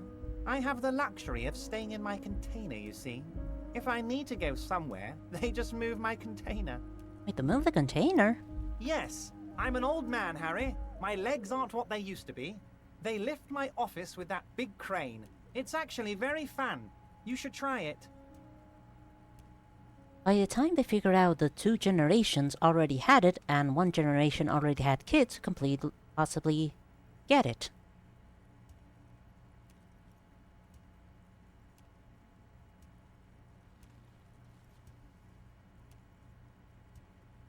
But the disease doesn't spread. It still would be hard to enforce.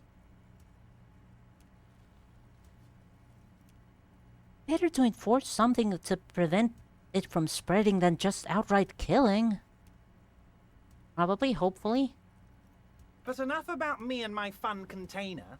The killers the company hired, I think there were 3 of them, all hardened commando types.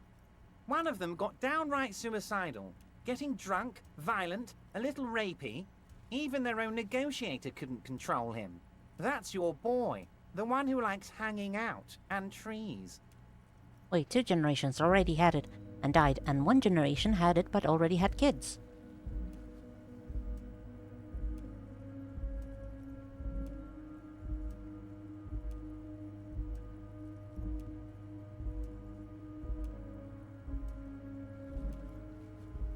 So they were creating another generation.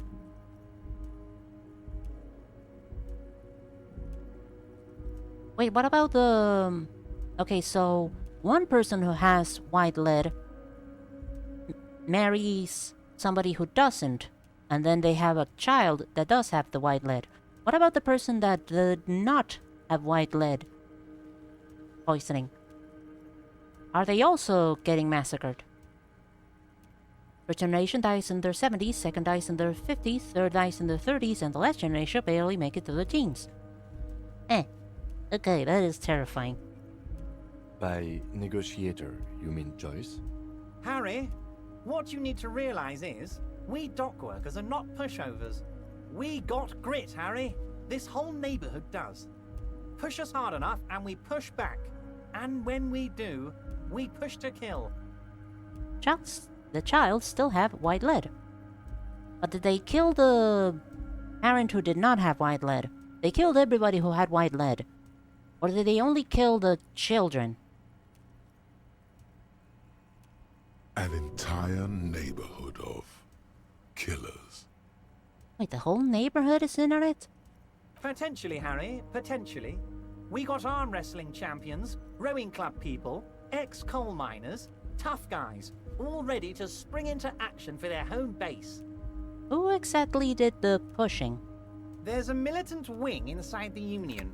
A group of people whose duties don't involve manual labor, but peacekeeping in the neighborhood, making sure everything runs smoothly. Killed everyone who was in the... Okay, well, great. Fucking fantastic. Wow! Who did the massacring? Blah. Who performed the massacre? If you live in the town, we're from the town or related to someone from the town, you died! So not only people in the town, but people possibly outside the town. Cool, I say, in a meaning that is fucking terrible. They're like you guys. Idealistic people who want to make sure bad things don't happen. And if they already have, well, punishment must follow. So these idealists killed our victim? Neighboring towns and the world government. The world government I know of. Why the neighboring towns? One day Titus Hardy, leader of this peacekeeping faction, comes up to me and says, "Boss, socialist democratic fervor drove us to take it upon ourselves to kill this beast that was burdening the land." Possibly, like, fear that it could get transmitted to them as well? Okay, well, cowardice. Instead of attempting to find a cure or something. Well, fuck. He probably worded it differently, but that was the idea. Sure sounded to me like they killed him. I gave them 2 weeks paid leave and told them to lay low to avoid retaliation. Because they believe the propaganda told. The propaganda told by, I am assuming, the... world government. And also, the propaganda probably also absolutely being bullshit. Aren't you worried we might arrest them for this? Oh, I'm not at all worried about that. These are not the kind of men who get arrested. They're Martinez boys, tough and gritty. I'd like to see the man who takes them in. Besides, I sent my lawyer girl to look after them. It's like asking why did the neighbors' towns of a town filled with the Black Plague to kill the town? How much do you think they were influenced by the fake propaganda? There was a bullet in the hangman's head. Like, should I tell him this? I don't know if I should tell him. How do you know the mercenaries were hired by the shipping company? How do I know? Let me tell you about these people. That's their MO. It's what they do. Last winter, some poor workers in Terminal E went on a little strike. The company sent in Sediment, a security contractor. The strike was over the workers' right to wear protective footwear, Harry. These guys turn up and start beating people. Tell you what, Harry, I wouldn't be surprised if we got the same mercenary company after a little rebranding. And I'm sure as hell not surprised to see an army of scabs under my gates. I mean, everyone believed that it would spread, so no one wanted to take the chance. We don't know how it spreads. It probably spreads. It definitely spreads. And I don't fully blame them. Understandable. Don't condone the actions, but I don't blame them. Again, understandable.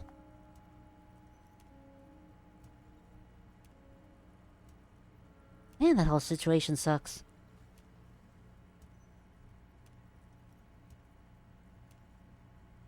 The world government should have done at least some extra...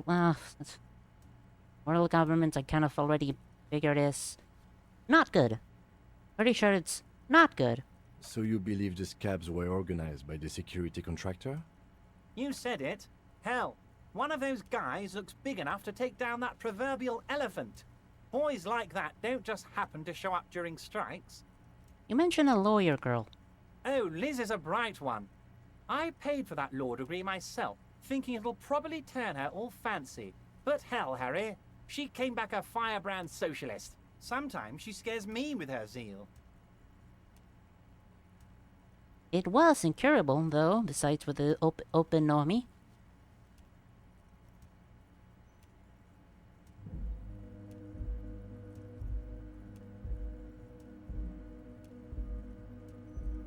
Okay, this is a bit morbid of a comment, but... okay, they wouldn't have figured out this out because they didn't actually figure out anything. But, in theory, wouldn't the disease would have stopped after the last generation died? Like, the teens couldn't live longer than their teenage age, so they wouldn't be able to bring in new kids. So the white lead disease would have stopped there. Right? Still morbid a bit because it's basically like, well, let them die and the problem solves itself, but still wouldn't condone that. Still, my first thought would be try to find a cure, but would that have worked? Oh, they are simply fine young men, all 7 of them. Exemplary union members, always working to advance their position in the local socialist democratic movement. Core members. Old Theo used to run them, but things really kicked into gear when Titus took the reins and named the group after himself. Gotta love his initiative. Interesting. Who's second in command? They're almost all of them great guys, born leaders. Whatever happened, I'm sure they only had the best interests of Martinez and Revachol in mind. It would have stopped, yes. Awful, quote, solution, unquote. But...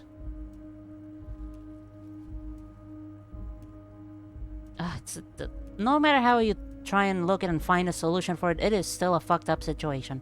Work with them. Hell, interview them. But don't fight them. They really are just like you. Men who like beer, women, and some order on the streets. Where can I find them? You know what, Harry? I got a feeling they're gonna show up in full force tomorrow. The lieutenant marks something in his notebook. But let's say the disease does spread like they believe those kids or people let free give them to other people, and they might give their kids the disease without knowing they got it.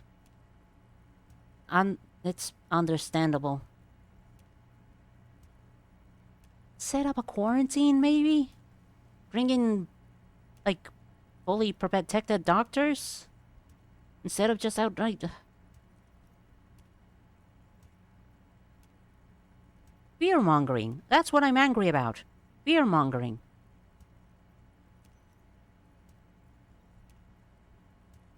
Like, it really... whoa! Sorry, there's somebody cooking in the kitchen and they just poured a whole lot of cooking wine and then a big old flame burst from the saucepan. That was cool and also kind of scary, but it's fine now. Fear-mongering causing the people to start fearing a lot more than what could possibly become a fixed problem, but There's no way around it. Massacre is always gonna be upsetting. I could use your backing. Can you ask the Hardy Boys to cooperate? But of course! It's the least I can do for my good friend Harry. I'll do it right after we've concluded this talk. Also, Harry, here's 5 real. Wait, why are you giving it to me? I'm not giving you anything. I'm just holding out 5 real. Needless to say, this is another move. Don't take it. I don't need it. I only wanted you to help me with the Hardy Boys. Oh, I wasn't offering it to you, just holding it out there. But I'm willing to share information. Was there anything else? Ugh. Elm was originally quarantined and had doctors, lost parents, but many were escaping and so they finally just killed him.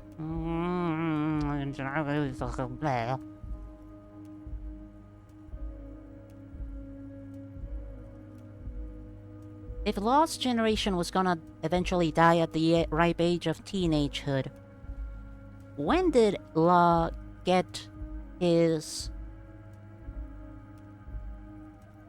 devil fruit power? Ope Ope Nami. There was a bullet in... should I share this very, very important information? Fucking whatever. So they shot him? He sounds pleasantly surprised. He was shot in the head before he was hanged. How odd. I don't know what to say, Lieutenant. They told me they hanged him. A hanged man is what I saw when I took a look into that yard. What I do know is, the case is in safe hands. If anyone can get to the bottom of this shot and hanged man, it's my 2 little policemen. Godspeed, policeman. Alright, good talk. Let's conclude for now. Was it a good talk? I'm not sure we made much headway here. I was hoping we'd bust the case wide open. Heck, I even wanted to tell you what I really want to achieve with the strike. I don't know what happened, Harry. I wanted you to feel like Mr. Martinez.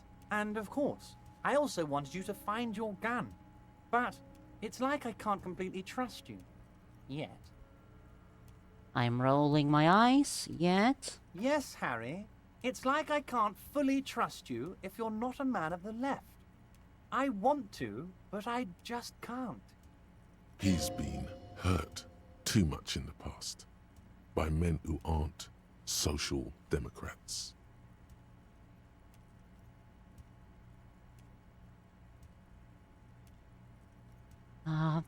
Fucking fine. I do have more comments on leftism than anything else. What's that supposed to mean? I'm more left than you are. You're saying it, but I don't believe you. You know how it is, company snitches, agent provocateurs everywhere. I'm barricaded in this fortress of mine, and I need to get a message out. Will you help me? Give me 2 seconds. I already forgot I needed to take another medicine. Meow meow meow. Beep and boop.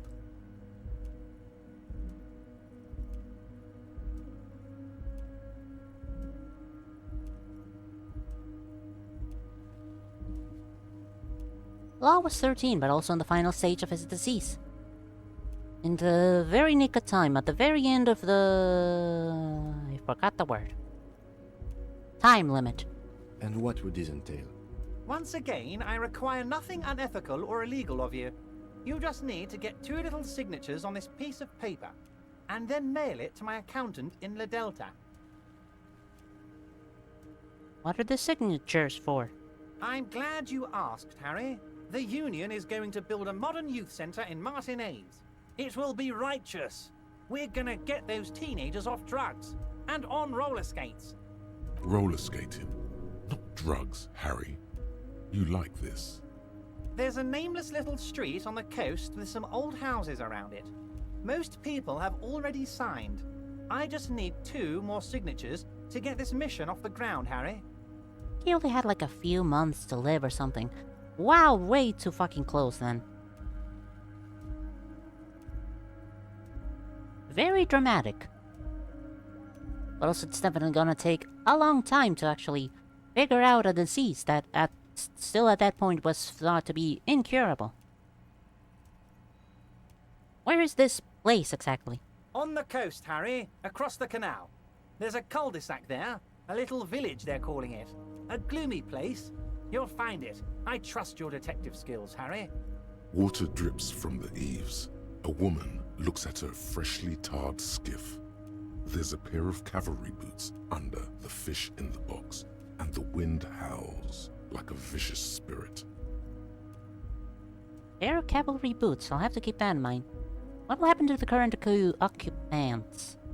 They are just gonna have to deal with the construction noise for 6 months, and then they'll be living like kings. Right next to a fancy new youth centre, designed by the best architects from Stella Marie. What do you think of this, Kim? It depends. I don't think what we just got from Mr. Clare was very useful. But, he thinks, it's your call. As I said, it weighs on me heavily. But once we get really talking, well, I'm gonna hand you the keys to Martinez, and maybe even help you figure out who's behind this killing. Fine. If I happen to be there, I can ask them. You bring joy to my heart, Harry. Such a pleasure to be working with you. Here, you need to get signatures from Isabel Sadie and Lillian Carter. The cul-de-sac is right past the pawn shop and across the canal. I hear there is some trouble with the waterlock, but they should fix it by Wednesday morning. Once you have the signatures, mail this to 13022 La Rocca in La Delta. Then I'll know you're a solid socialist.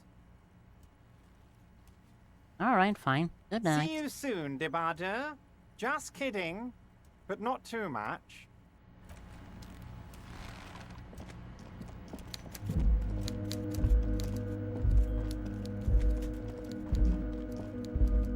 So with very little time left, he cut himself into pieces and looked at himself very, very thoroughly until he found what the fuck was wrong. One envelope with a stamp attached to the upper right corner, handed to you by by a broad Claire. Inside are some legal documents with 2 names printed on them, Isabel Sadie and Lillian Carter. Both signatures are required. I wish to see the Ultimate Doctor team up with Law, Marco, and Ikonkov, I would say. Ivankov. Well, now I'm missing 3 people from that equation. The Ultimate Doctor, Marco, and Ivankov. You take the legal documents out of the envelope. A 12 to 40 month construction period and the zoning plan in the addendum. Look at the zoning plan.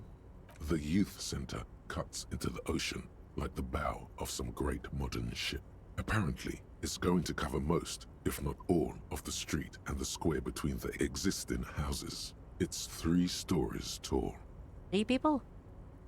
Well, unless you're telling me the Ultimate Doctor is somebody else, somebody between Marco and Ivankov, then yes, I'm missing who the Ultimate Doctor is, who Marco is, and who Ivankov is. That's 3 people.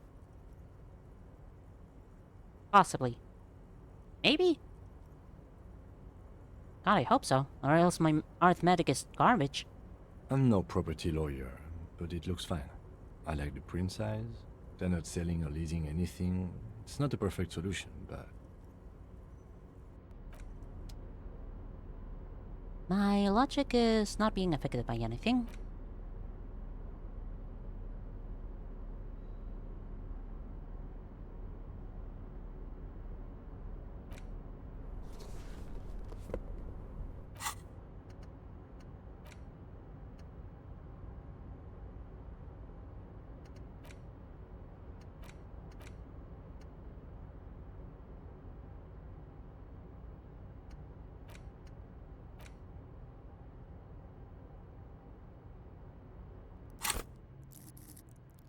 Yeah, I cannot... Well...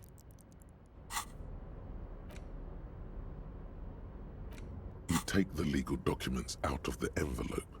A 12 to 40 month construction period and the zoning plan in the addendum. I already know who Law is. That only leaves 2, Marco and Ivankov.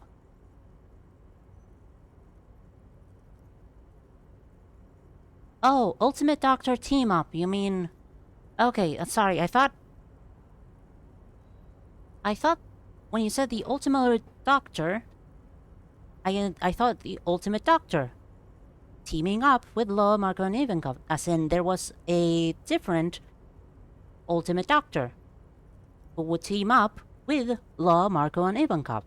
But I guess you meant the ultimate doctor team-up between 3 people that are really good doctors. Okay, I think I understand that right. 17%. There doesn't seem to be anything of interest here. No fine print. You're smart. You can read. Not really.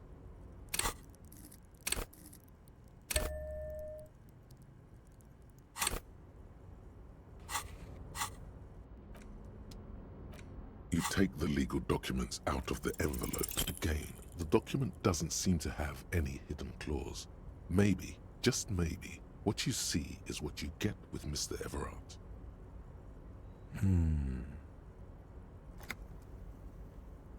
I'm no property lawyer. There is an ultimate doctor. Hey, I knew it. But she doesn't have a devil fruit, and I'm mostly talking about doctors who use their devil fruit to help others. Marco has the Phoenix devil fruit, which gives him flames of regeneration for him. It allows him to get back from... I'm gonna say you meant to write fatal instead of fetal wounds, but for others it's not as effective, so it just allows them to regenerate faster. Better than nothing.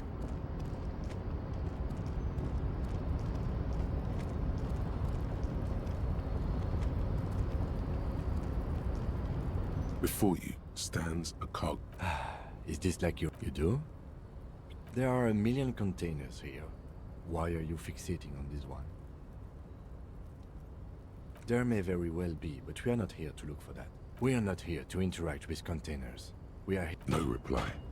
The knock produces a hollow ring of metal. You attempt to turn the handle. To your left, the lieutenant considers your actions with some puzzlement.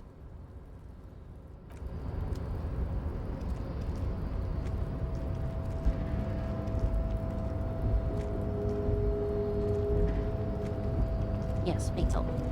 With the power of flames. Very cool visually. Very aptly named.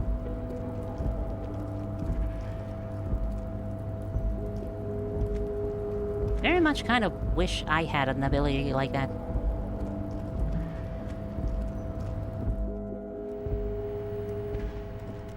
Question. Do the flames burn other people? Can it be used offensively?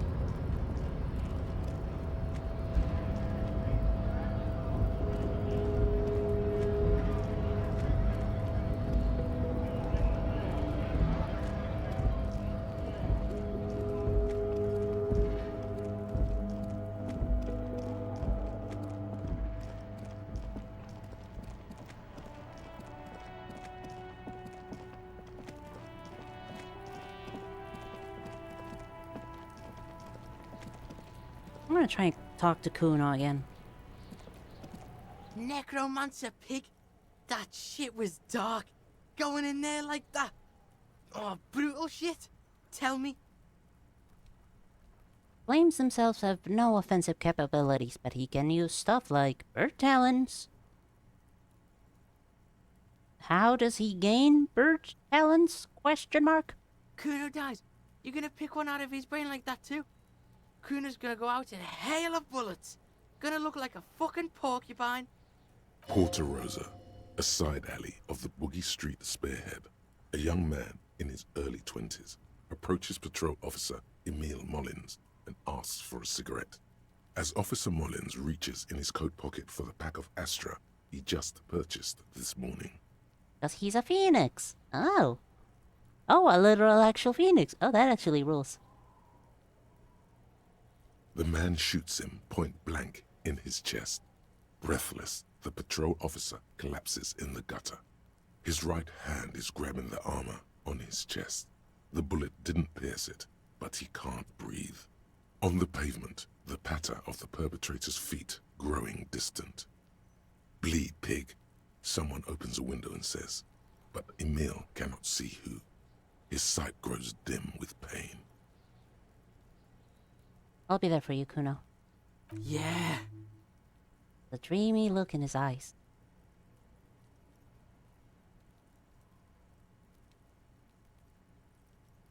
Empathy. Do I have enough empathy? I'm doesn't... My empathy is at +1, meaning it's kinda good. Netherix, be the cool, Isaac, warfare, good empathy, rock, Beershire, amazing, Empire, meow meow meow. More empathy! Empathy!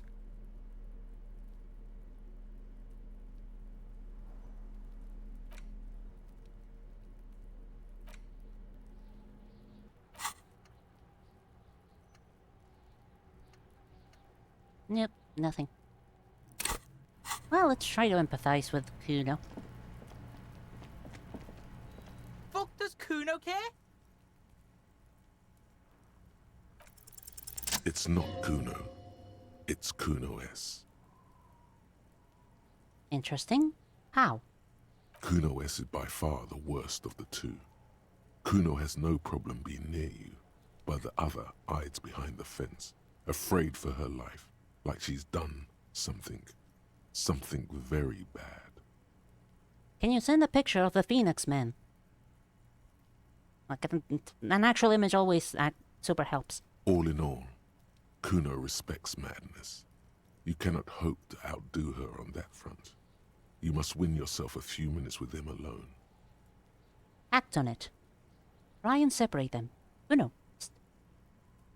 And Ivankov has the hormone devil fruit, which allows them to inject hormones into people with different effects, but notably effects such as adrenaline, hormones to promote your hobby, body immune system, and hormones for your metabolism.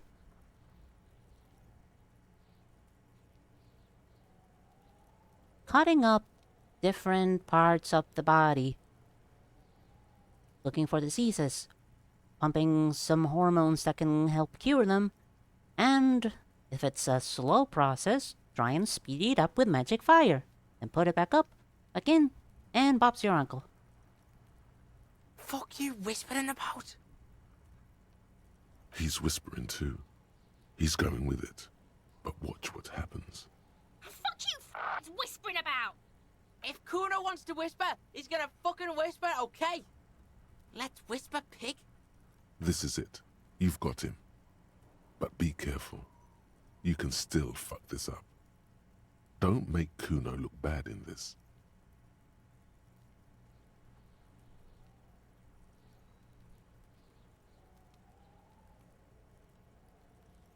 Still fuck this up. Don't make Kuno look bad in it.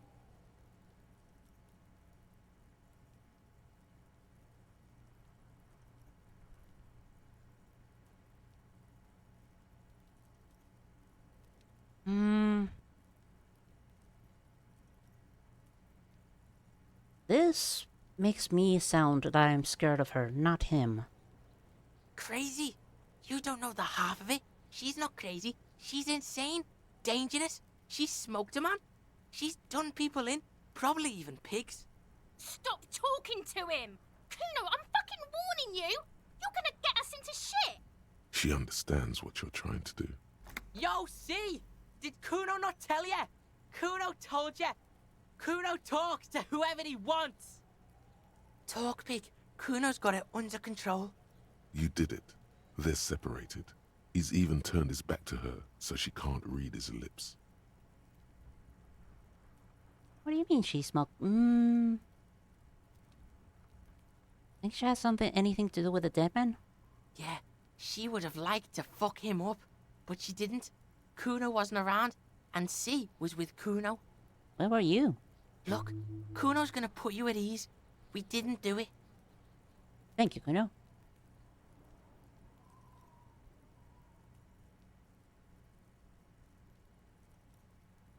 Phoenix Man! Phoenix Man! Do-do-do. With the flames, he becomes a Phoenix Man. And that is when he uses the talents. Got it.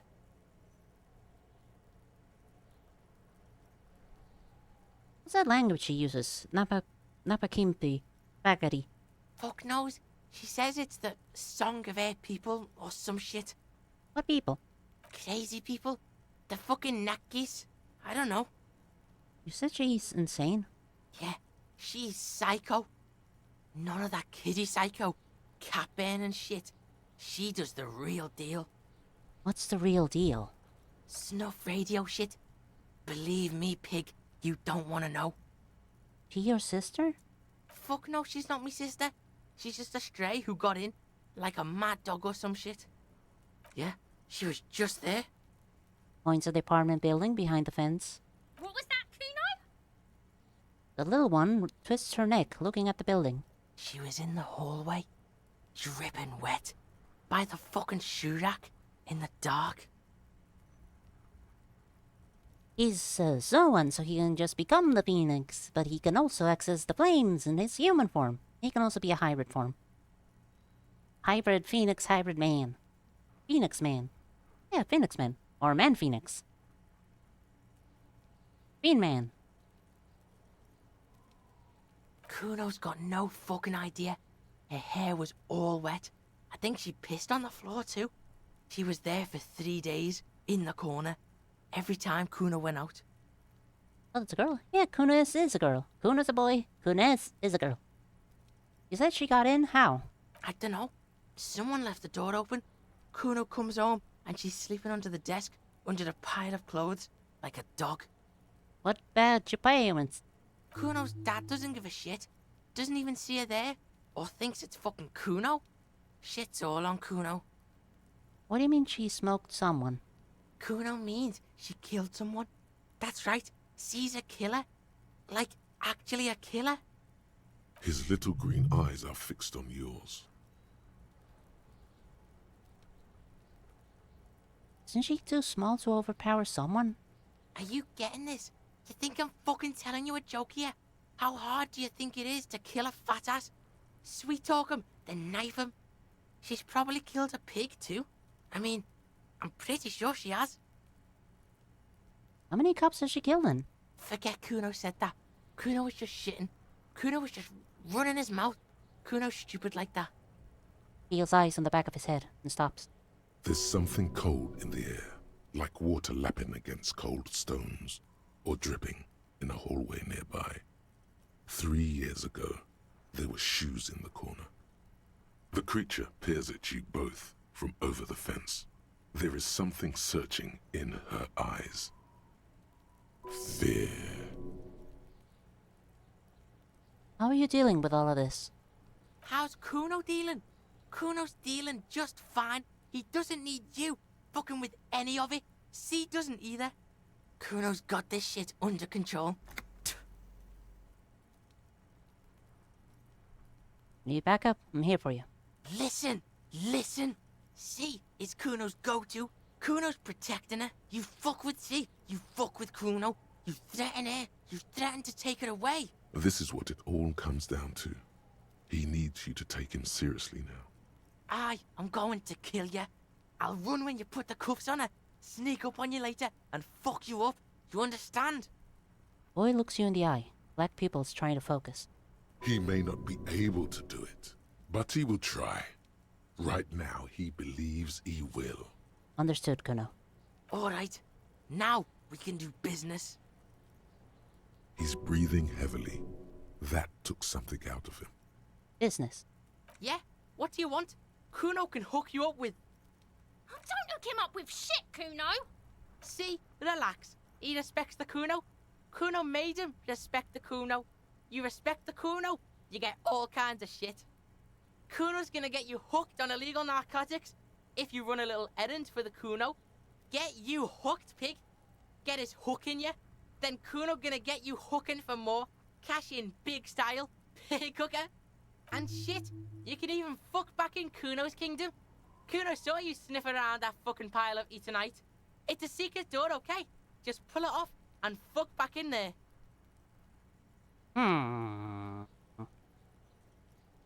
The body. What do you know about it? Shitload, pig.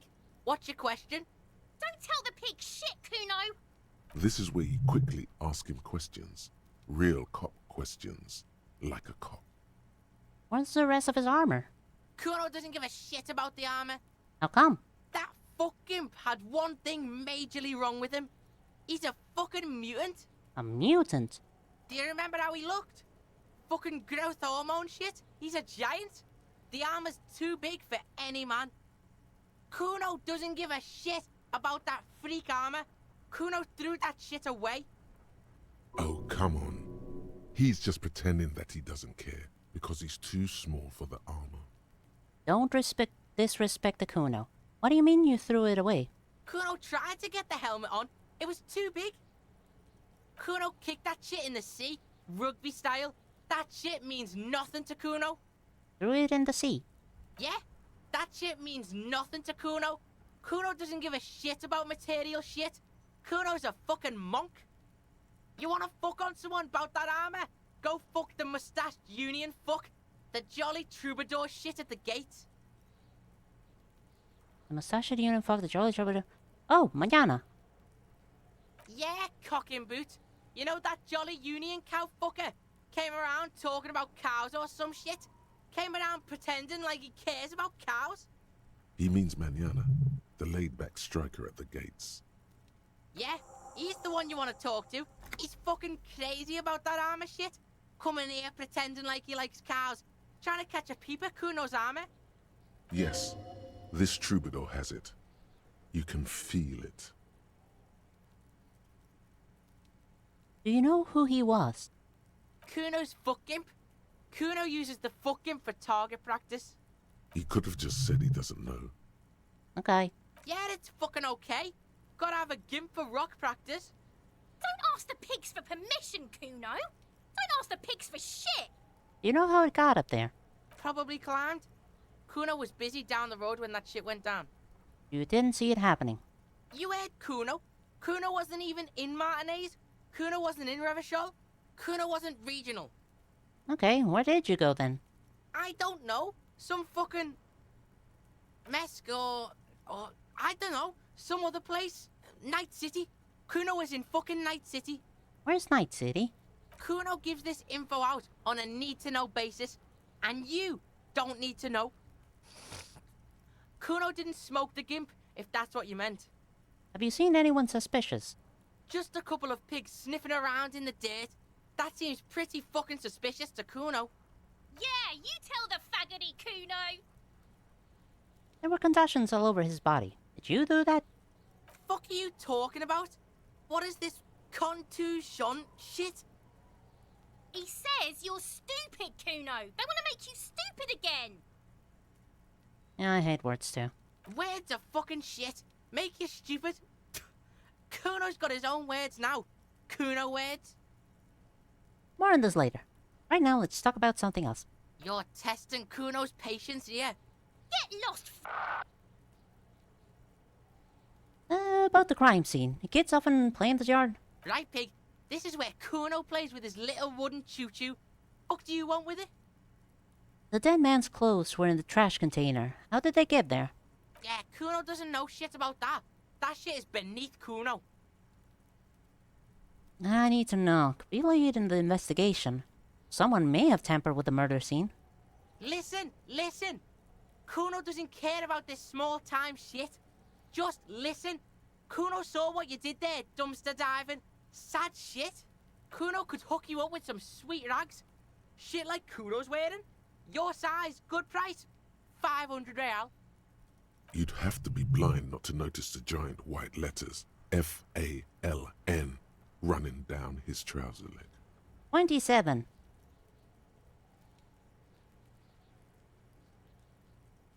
Why is he Scottish? Good question. What's 27? Also, hi, how are you doing? Sent an image. We'll look. Pig, these are found modulars. Liquid fit, performance crotch, urban survival shit. Made in Mirova by scientists. Pants scientists. And scientists. Believe it, you need this shit. Beepity beam. Beepity beam. Definitely my style of facial expression on a cat. Going wah. These could drastically improve your chances of survival in the urban wilderness. Coach Physical Instrument endorses these pants. They are tartan ready. Wait, I asked you what happened to his clothes. You might have seen it lying around. Look, Kuno ain't seen shit lying around. Except for that you took away. Now you want performance gear or not, Grandpa? The lieutenant remains silent, but his expression couldn't say, "I told you so," any louder. Might be interested in the pants. Talk about this later. Alright, Pico. Shit's rolling. Don't do business with the pig, Kuno. He's gonna steal all your money, Kuno. As you can see, Kuno and C don't trust you. Can't do business without trust.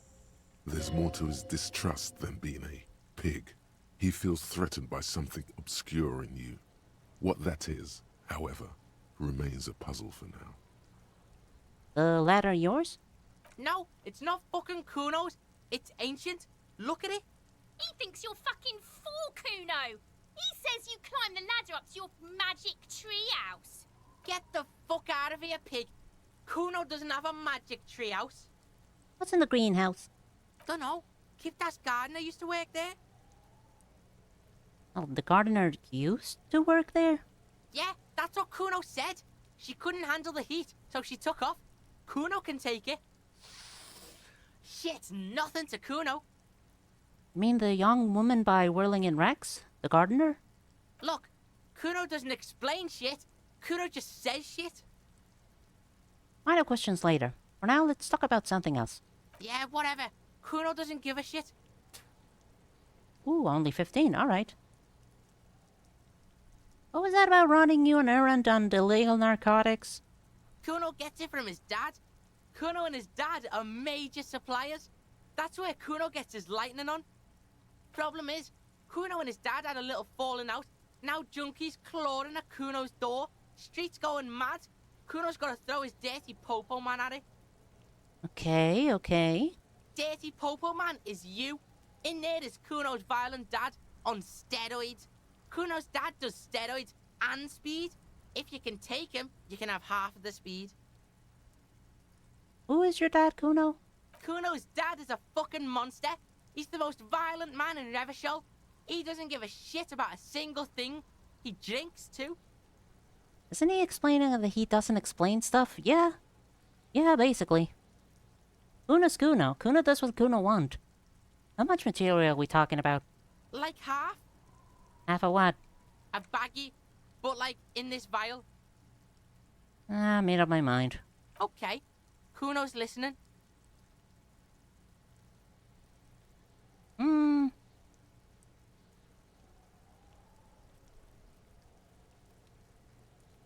I'm going in there for justice. I'm a narc, Kuno. I'm going to confiscate that crap. I'm going in there for justice. I'm narc, Kuno. I'm going to confiscate that crap. Why? You need speed. Going in there, but not for the speed. I'm going after the most violent man in Revachol. Sure, whatever. If you survive, make sure to bring that shit back to Kuno. Kuno's almost out. You wouldn't like the Kuno when he's out. Kuno's violent dad's got Kuno's key. So you need to fuck your way in there. Go to the pier side. Bang on the door till the cleaning gimp lets you in. That's how Kuno does it. Then you go to room 12 and kick down the door. Police violence style. That's what Kuno does. And then it's action time. You're locked in the room with violent fuckhead.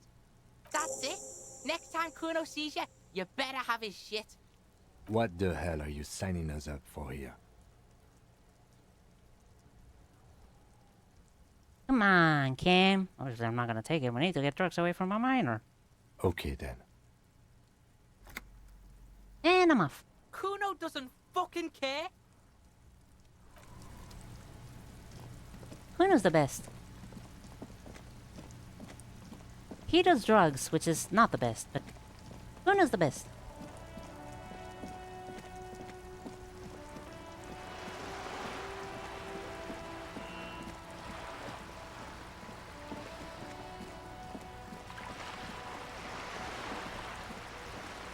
Now, okay, I have not explored this area, like, at all.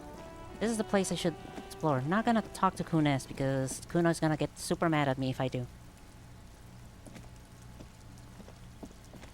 There's a man up there. You see a young man on a balcony nursing a cigarette. His eyes have been following you for a while. Not looking for any trouble, officer. He says in a quiet voice. Despite the cold, his shirt hangs unbuttoned on his frame.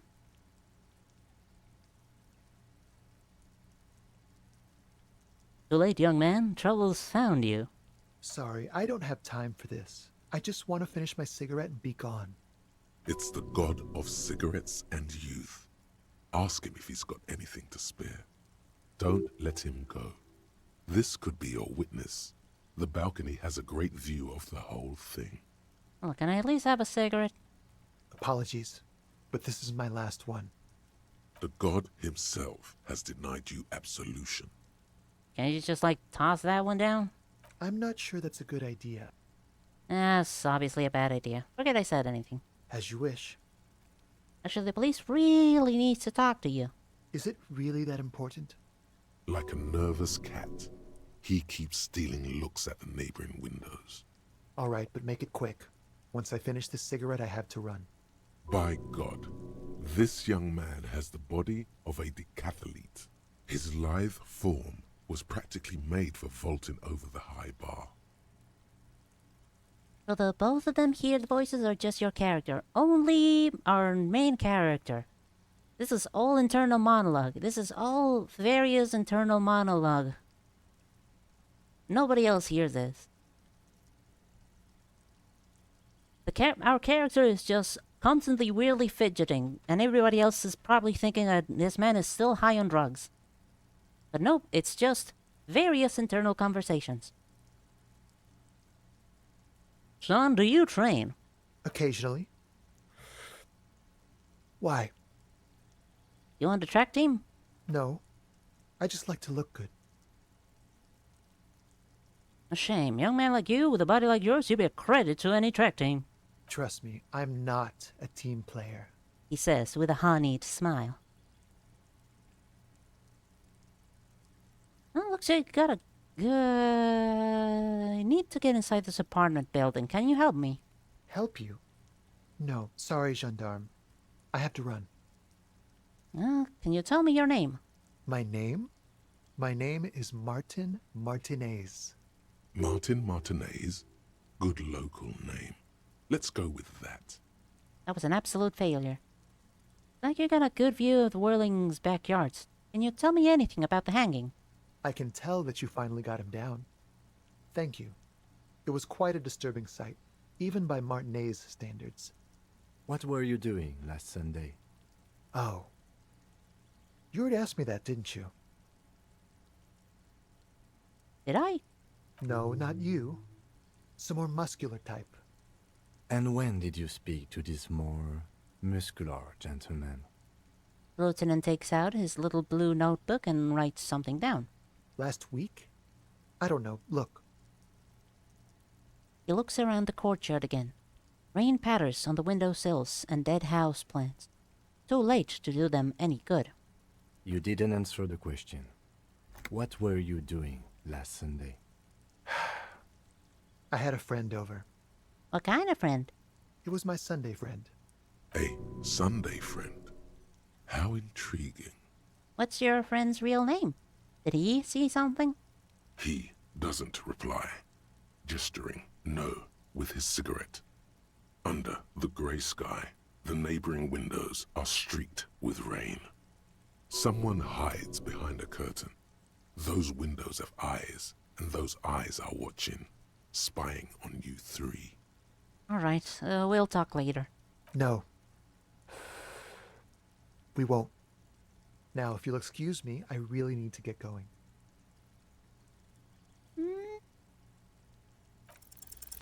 This isn't the place or time for questions. Who knows who might be watching from the distance, hidden behind the curtains? Hey, listen. I'm just trying to make things okay again. When we meet again, somewhere else. For a moment, the man on the balcony seems almost vulnerable. Something moves in the depths of his feline eyes. Compassion and a hint of understanding. Hell yeah. I am sorry, but I really don't have the information you're looking for. Voice is soft and deliberate. With a flick of his wrist, he sends the cigarette butt sailing over the rail. But, hold on. What's that? For a split second, His hand lingers, as though gesturing towards a stone placed right next to the front door. It's a sign. Good luck with the investigation. He walks away.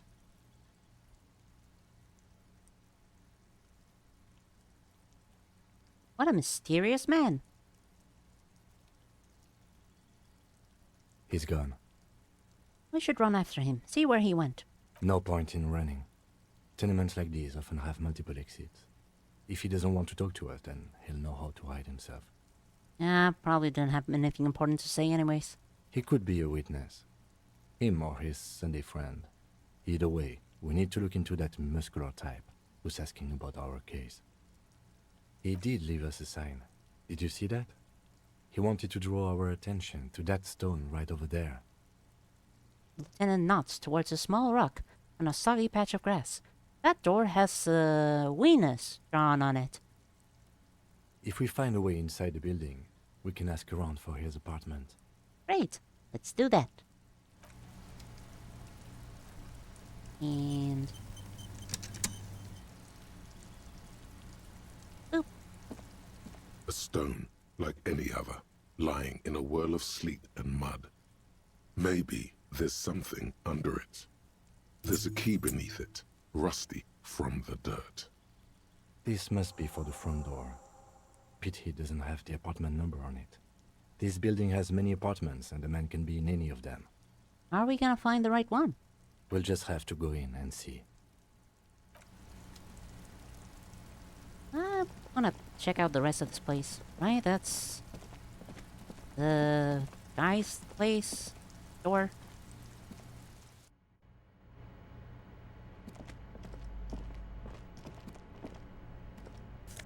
Oh, hold on. Nice! More logic, less authority. My authority is already at like -8.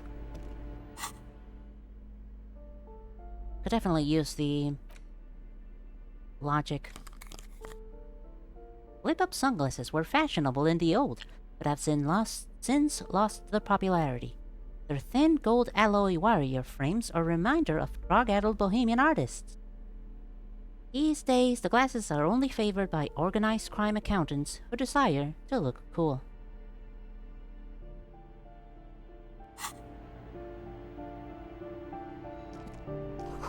An old shoe rack, boots, sneakers, and old slippers. A shabby door hangs oddly on its hinges, secured to the doorframe with a safety chain.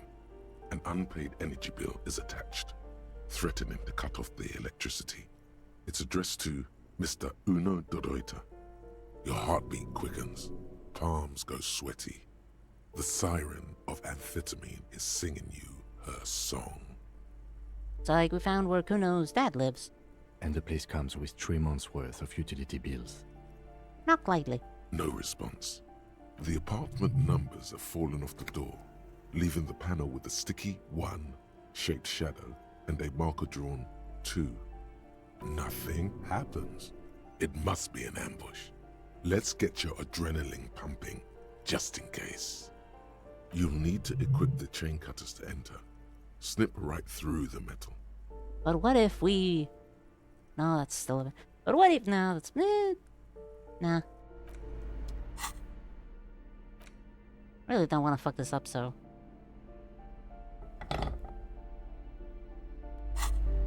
A shabby door hangs oddly on its hinges. Snip. The cutter goes through them like dead leaves. The links fall to the ground on the other side of the door.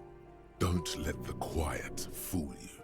The beast is in there somewhere, ready to rip you to shreds with a broken bottle. I know there's no stopping you, but let's at least make this quick. Yay!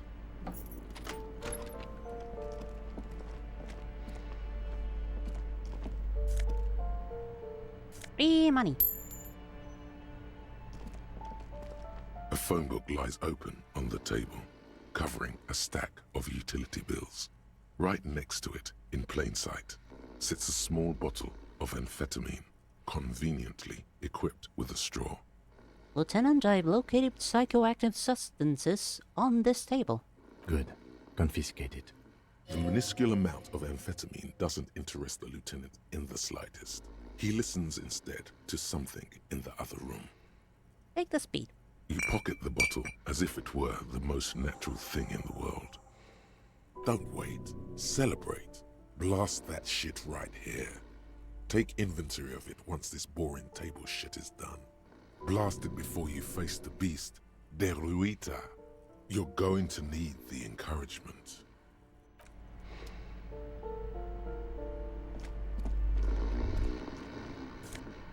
Ooh.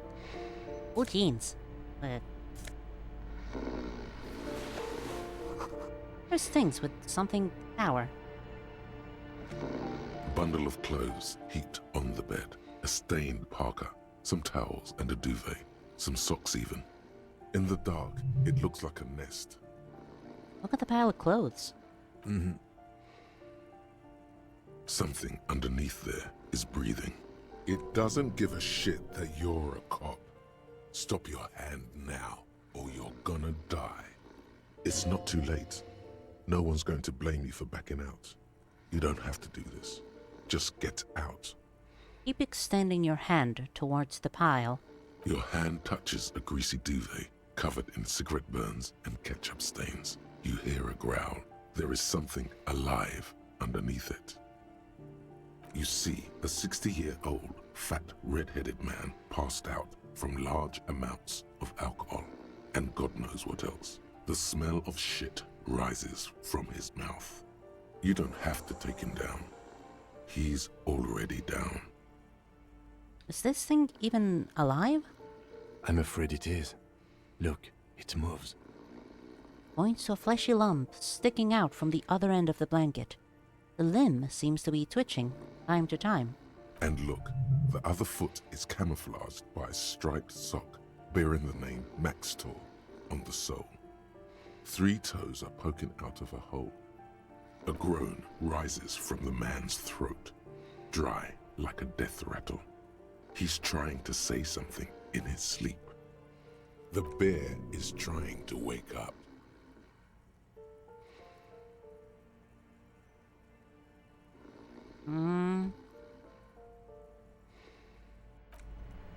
Hold on.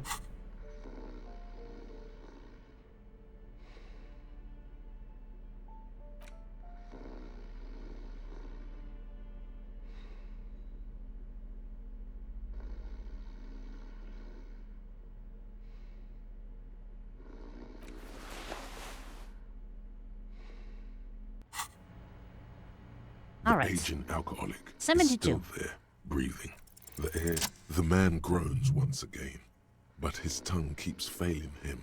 It's impossible to make out the syllables. A hand emerges from the blankets, trying to gesticulate something. And then it dawns upon you, clear and surreal. Pigs, he says. He's trying to call you pigs. You're awake. He's awake. His hand falls back on the bed, limp and defeated. A loud snore escapes his mouth. He's asleep again. At least he got to say his piece. Maybe we should help him somehow? What is there to do? We could turn him on his side so he doesn't choke on his own vomit, but he's already on his side. Excellent form. We could take him to Remedy or Saint-Baptiste, but he doesn't have money for medical services. The Almshouse would turn him down. They don't do charity for people who are trying to kill themselves. Besides, he'll be dead in a few. The pile of blankets grunts miserably. Look your amphetamine, old man. Silence. Only heat emanates from the sleeping body. He wouldn't be too thrilled to learn you stole his stash. It was the last thing keeping him functional. This Kuno's father we're seeing. Well, judging by the color of his hair, I would say yes, it is. The lieutenant's right. The man's unwashed hair bears a familiar ginger tone. Even the hair on his chest is coppery. The light from the window falls into his half-open eyes. There's still plenty to be scared of here. Just not what you thought. I was expecting something worse. I think he's still quite bad. I mean, what he has come to. This man won't be feeding his family anytime soon. Not that he was, but at least he won't be beating his son. A pair of half-open bug eyes is staring back at you from the dark, empty, and frozen. It's clear that the person behind them is not awake. His half-open eyes give him the look of a dead man, but he is in there and not enjoying himself. Hold on, what happened to his eyes? Can't you tell? It happens to exceptionally committed substance abusers. They fall asleep with their eyelids still open. Not a pretty sight. Serious damage, still not sure he's not dead.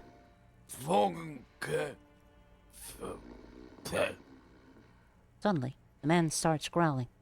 3 words manage to escape his mouth, along with a strong stench of alcohol. Look, he's trying to communicate.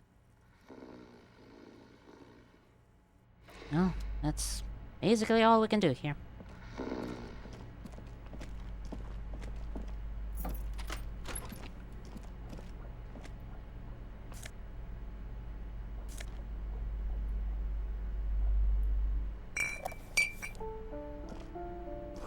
Moss crawls on those bathroom tiles. Actual moss.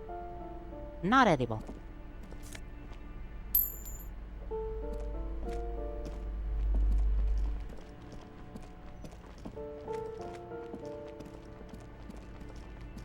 Fresh boots.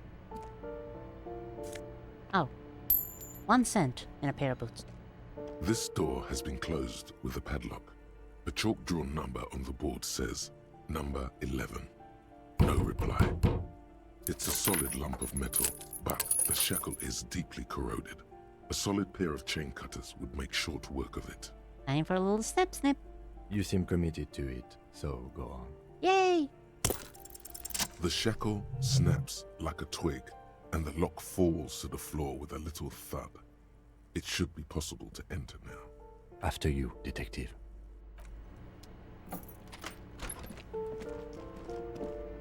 Oh. Ugh. 9mm bullet and a Sarmarizin lounge jacket. Fucking mean to grab the damn thing. I'm thinking of recreating a sketch I asked a friend to make of Leviathan. Define recreating? A plaster cast bust depicts a middle-aged man with impressive sideburns. The name on the plinth reads Kraz Mazov. Who's this Kraz Mazov? He's known as the father of scientific communism, also known as Masovianism. His theories about economic history greatly influenced, some would even say sparked, the anti-centennial revolution. Whoever lives here needs to learn how the economy actually works. I suspect that's exactly what they are trying to do. There aren't many communists around, not after the revolution. Some youth still keep the ideology going, it seems. Make things with solid colors and lines. Make it nicer, make it more complete looking. You hear someone walking around inside, rearranging the furniture. The number on the panel says 10. The walking stops abruptly, but no one comes to the door. You can feel tension on the other side. A poor communard, from the looks of it. The room is barely bigger than a closet. That is not what happened. This time the steps come closer. Who is this? Demands a female voice. Wary and tense. This is the police. Open up. Do I have to open the door? You hear the clacking of heels again as the other side walks right up the door. Her tone is now getting a defensive edge. The maid dress one. Oh. Hell yeah. Do it. Do it. Do it. Do you have a warrant? I'm not obligated to open the door if you don't have a warrant. Let's go. We don't have a reason to get inside that apartment. Later then, entering this door seems a physical challenge. Hell yeah. Postcard. Boogie Street. Money. And the door is locked. And an old lady. Give me a moment. An elderly woman is leaning on her broom, her knuckles white as bone. She seems to be having difficulty breathing. The cold never does any good for my bronchitis. This woman's health is failing her. There's not much to do. Not in this damp. This won't take long. I only have a few questions. Go ahead, then. What do you want to know, policeman? She's the cleaning lady. She knows the floor plan and the residence. I have a few questions about these apartments. Ask away, policeman.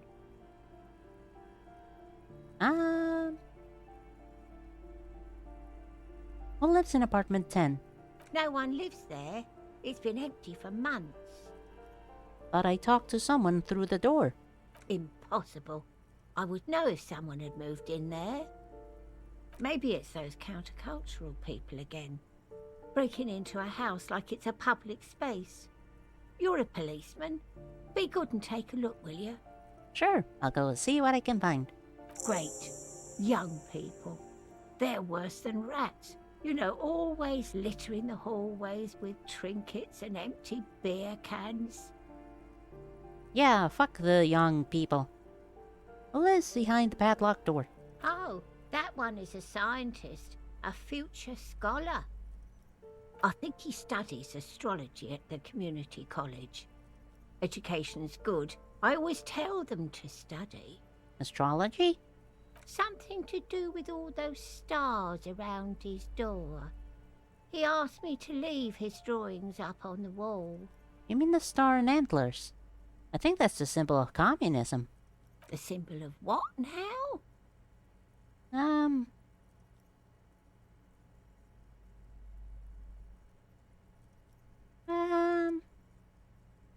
You know, like in the World Revolution. Never heard of it. Tell me about the man who lives at the end of the hallway. Una the Reiter. I don't want to talk about the waiters. Why not? Addicts. All of them. And sometimes I hear them screaming. They don't like me cleaning behind their door. Think I'm listening in on their fights. So she doesn't. Not after that one time. There's a that one time here. We saw unpaid utility bills. Aren't they going to be evicted? No one likes them in this building. It's only because of the kids they haven't been thrown out. I don't like talking about those people. What can you tell me about Cindy? The artiste? Nothing I can do about her, I'm afraid. She ruins the walls faster than I can clean them. Still, she leaves an old lady to her business. More than I can say for others. That's all, thanks. She mumbles some kind of a response, then hacks something into her handkerchief.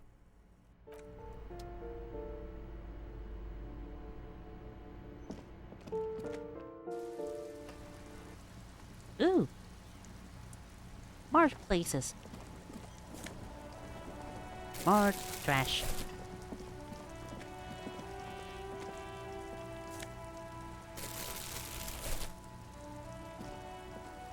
Ooh, the piggies have learned how to saunter up staircases.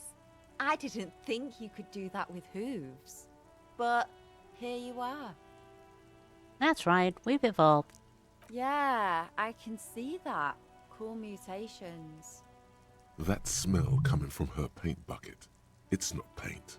It's heavy fuel oil. Not heavy fuel oil? Red-dyed heavy fuel oil, intended for exclusive use in government vehicles, to be precise. What did you think I was using? Aquarels? Sucked it out of a cop's fuel tank myself. Back in Jamrock. Oh, clever cultural comment. Fumes are bad for you, okay? Something to think about next time you're driving around in your pretty little piggy carriage. Alright, catch you later.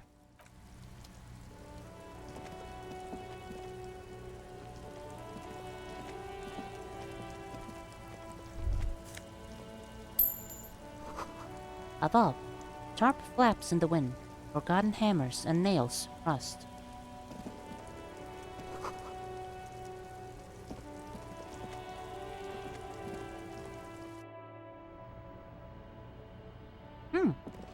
Okay,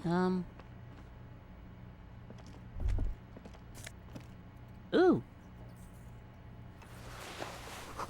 100 tiny feet scurrying beneath the grate. The rats of the city. Enough coal to last for several winters. Smells of chemicals. Someone's been sleeping here recently. Cindy?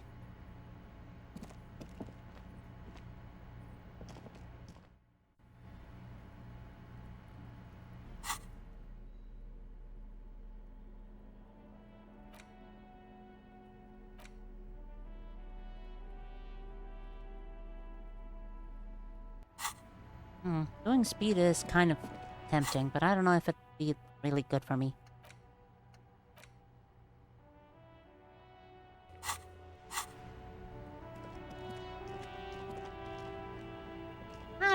It's drugs. Drugs are fine.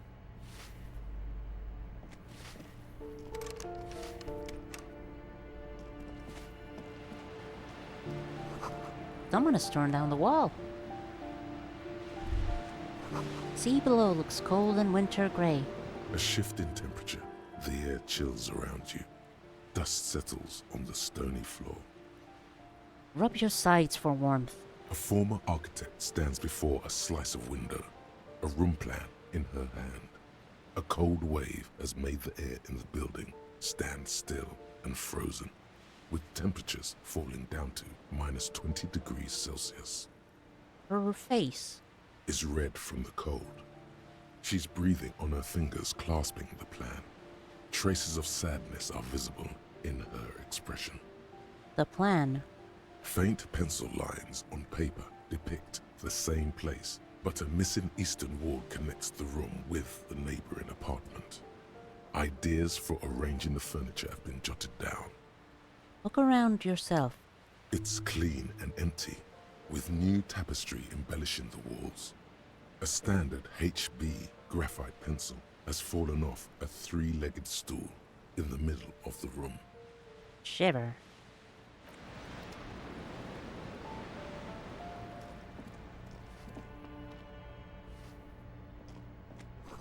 Old grocery list on table and checks.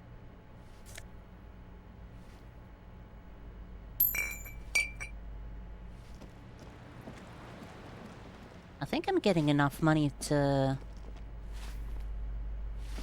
rent the room once again. Sweet. Also, I am swimming in medicine. Master Investigator, you just can't keep yourself away from locked and hidden places, can you? What you mean? Nothing. You're right. Get in there. Deep. Invade every personal space. Break every lock. It is my duty as a cop to investigate every square inch of this world. Attaboy, the world's secrets were made for you. They wait patiently for you to uncover them. The Jamrock Shuffle. By now, it's clear you like to look inside containers. You like to open doors, see what's behind them. Maybe secrets. Maybe more juicy containers. Let's be honest, you like all containers. Trash cans, utensil trays, manholes, coat pockets, secret containers left behind by the Philippian kings that hold forbidden relics. Okay, you haven't come across one of those yet, but one day. Wait, is that why you're so hell-bent on opening containers? You think you'll find the Holy Scepter on the Orbe de Montagne? The Montaigne. Yes.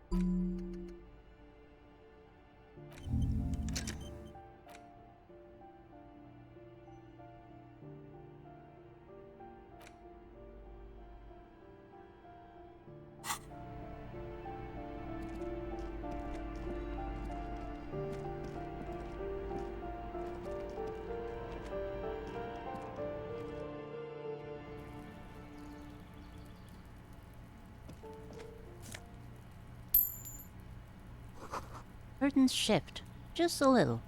Someone is watching from within.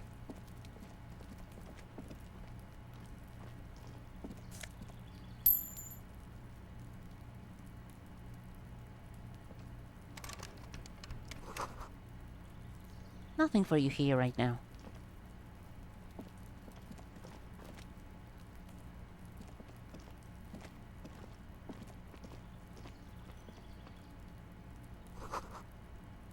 "28. Door to be remembered. The door to apartment 29. Complete silence. Whoever lives here isn't home. Apartment 30. Voices from within, singing along to some buoyant dance track.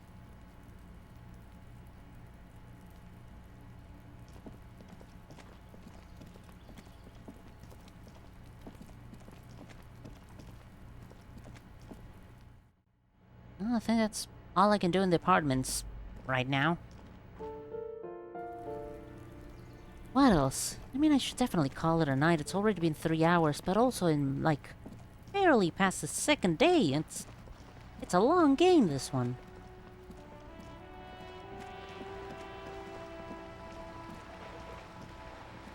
I don't want to see if I can talk anything else with her. You're back. Good. What can I help you with? 3 hours already. 3 hours, 12 minutes, 15 seconds. She's not even asking you anything. It's so easy to just say.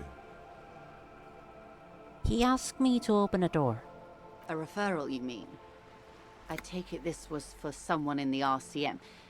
Don't answer that. No, I mean like a real door to someone's house. Oh my. A real door? The lieutenant does not say anything, but you hear the nylon of his jacket rustle as he looks at you. Help scare someone for Mr. Clare. My. What I'm hearing is you inspected a premises because you suspected that it was involved in the narcotics trade. And in the process, you turned up some information relevant to your investigation. Only from Everard, surprisingly. Frankly, what was done was not pretty at all, but neither was it illegal, and it was not for nothing. Check one of the Blender artists I follow stream and instantly got a reminder why I follow them. I make very few dream art. Okay, now then you have to share the link. Mandatory, by law. I advise you to be very selective with what information you choose to share. This may have consequences beyond our line of sight.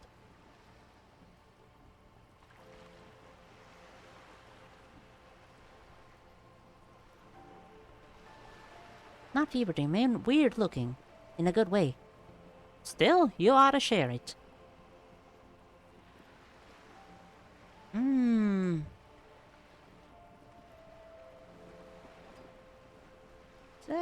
Chat.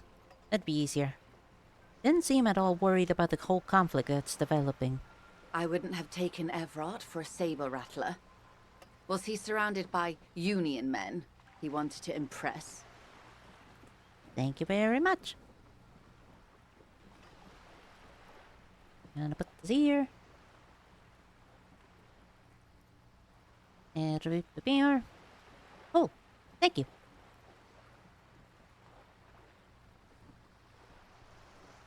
We were alone and he seems very sure of his ability to keep things in control. Or he wants you and me to believe he's calm and in control. He's a politician. There's always that risk, man. But if I may offer my opinion, he means it. Really sure he meant it. I'll think it over, Detective. Thank you for relaying this information to me.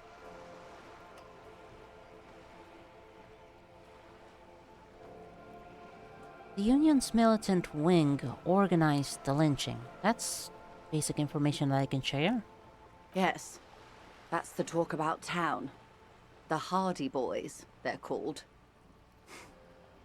Find the name rather amusing, honestly. That's all I gotta say. What you've said is quite enough. You've given me a lot to consider, and may have helped me prevent this conflict from escalating. Neat.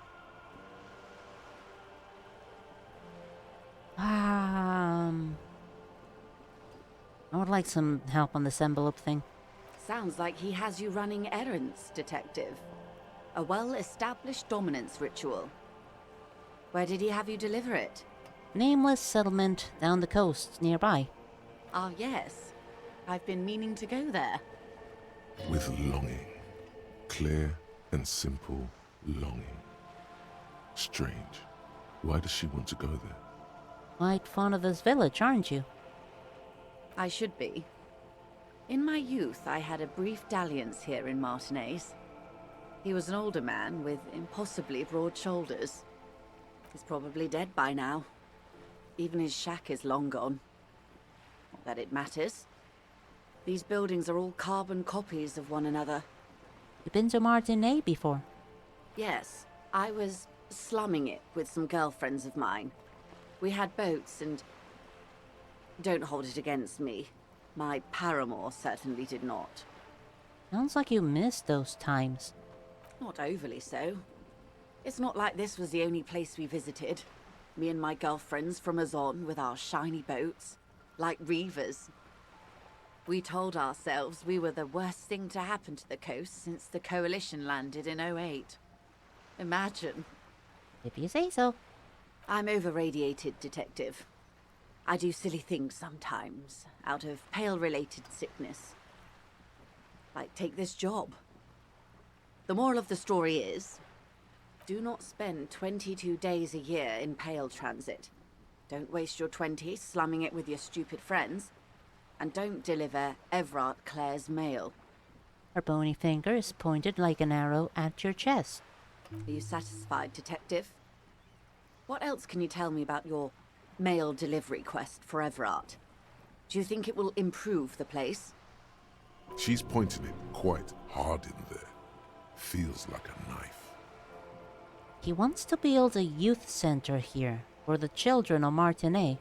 A youth center with Edgar Clare's statue on top of it. Her eyes run across the water, remorsefully. Go ahead. Help him. Make it so. I have no power to stop him. So you're sad you can't buy the place? Yes. I'm sad I'll never have the time, Detective. I've always wanted a dilapidating fishing village. Full of ghosts and ancient memories. Has this errand yielded you any information? I'd rather talk about something else for now, if you don't mind. Of course, Detective. You can always drop by later, should something come up. Now, what else can I do for you? More lessons in basic reality? My favorite part of the day. Go ahead, ask me anything. Glad to have been of assistance. I have some things that can help my esprit de corps. Well, I'm wearing one of them right now.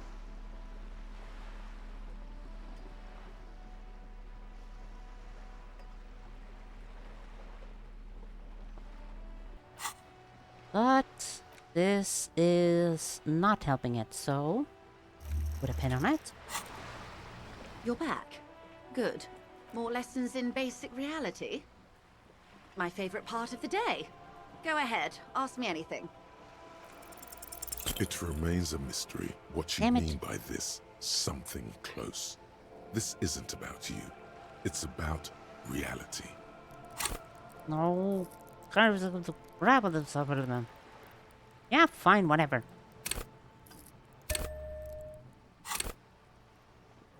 Glad to have been of assistance. More lessons in basic reality? Come on, 72%. My favorite part of the day. Go ahead.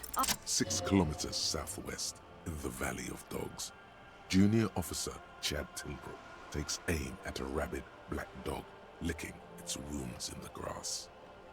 To his left, his partner, Emil Mullins, whispers, "You heard what happened to Tequila Sunset in Martinez?"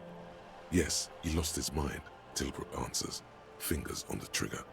"Don't worry, Emil." He pulls it out slowly. Slowly now. He'll find it again. I'll find it again. We always do. What am I? You? You're an officer of the RCM. The Revachol Citizens Militia. Preciso mundo. Good. And what is the Revachol Citizens Militia? Nothing more nor less than the de facto law enforcement body of post-revolutionary Revachol, Detective? Yes, we are the Revachol Citizens Militia. Are we? We are. You said de facto. Yes. That means not de jure. The RCM acts in what is poetically called the twilight of international law, both at the behest of the coalition government and to its chagrin. What do you mean? The RCM's responsibilities are defined by the Emergency, Wayfarer and Aliments Acts, 3 pieces of legislation keeping the city in a, let's be honest, laissez-faire stasis to the benefit of foreign capital. All 3 are good to know when we are out policing.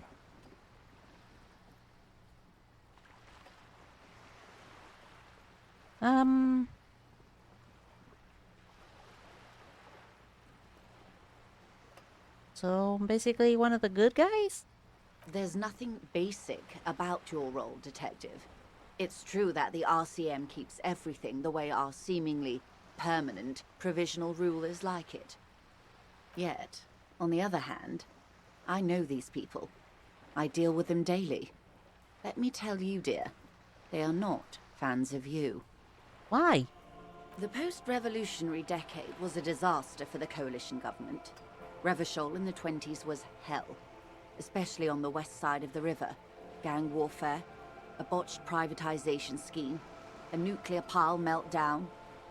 They called it the international zone because no nation wanted to claim responsibility. The RCM restored peace where the coalition failed. A true blue citizens' initiative. They will never forgive you. The nuclear pile meltdown was because somebody tried making a nuclear reactor to power their neighborhood. I know this because Roy, the guy at the pawn shop, told me. I remember that.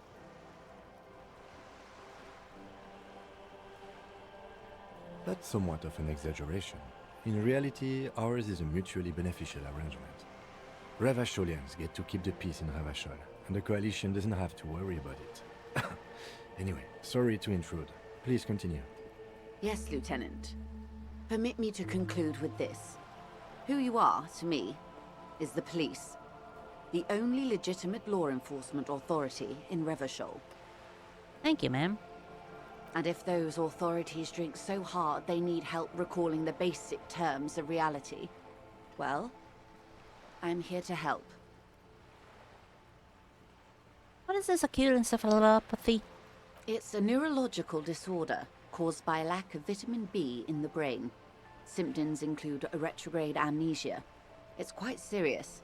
You should get yourself checked out. What causes encephalopathy? Well, it's either bariatric surgery or long-term alcohol use. Definitely the drinking. She nods slowly. What this boils down to is, this reality thing is stupid. Blow this joint, grab a bottle, and drain that shit right down your throat. Wait. This reality thing is the only game in town. It's probably in your interest not to blow it. Wipe that urge from your mind and get back to reality. She stares at you, head tilted to the side, with a slightly concerned look on her face. That's what I mean when it's only me hearing the voices and just me gesticulating and moving around while I'm trying to have a conversation with myself, leaving other people to think I'm either drunk or high at all times. That's all for now. Glad to have been of assistance. The little that I know. No, that's... Anything else? Thank you. That's all.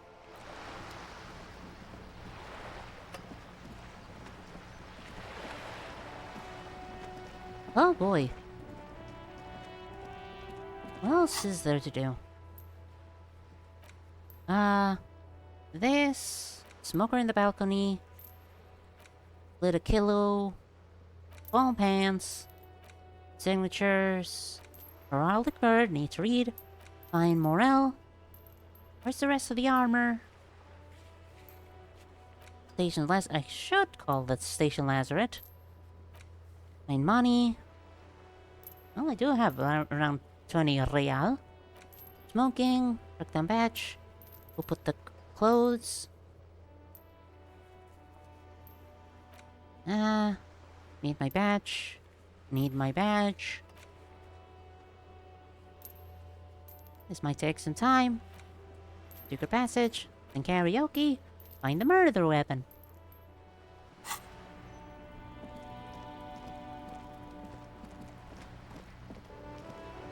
Let's call the station laser.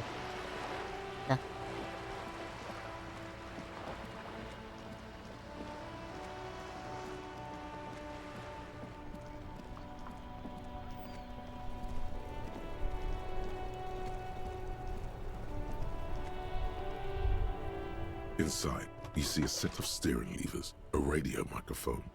This is Precinct 57. How may I assist you? Alice, please connect me to Station 41's lazarette. It will take just a moment, officer.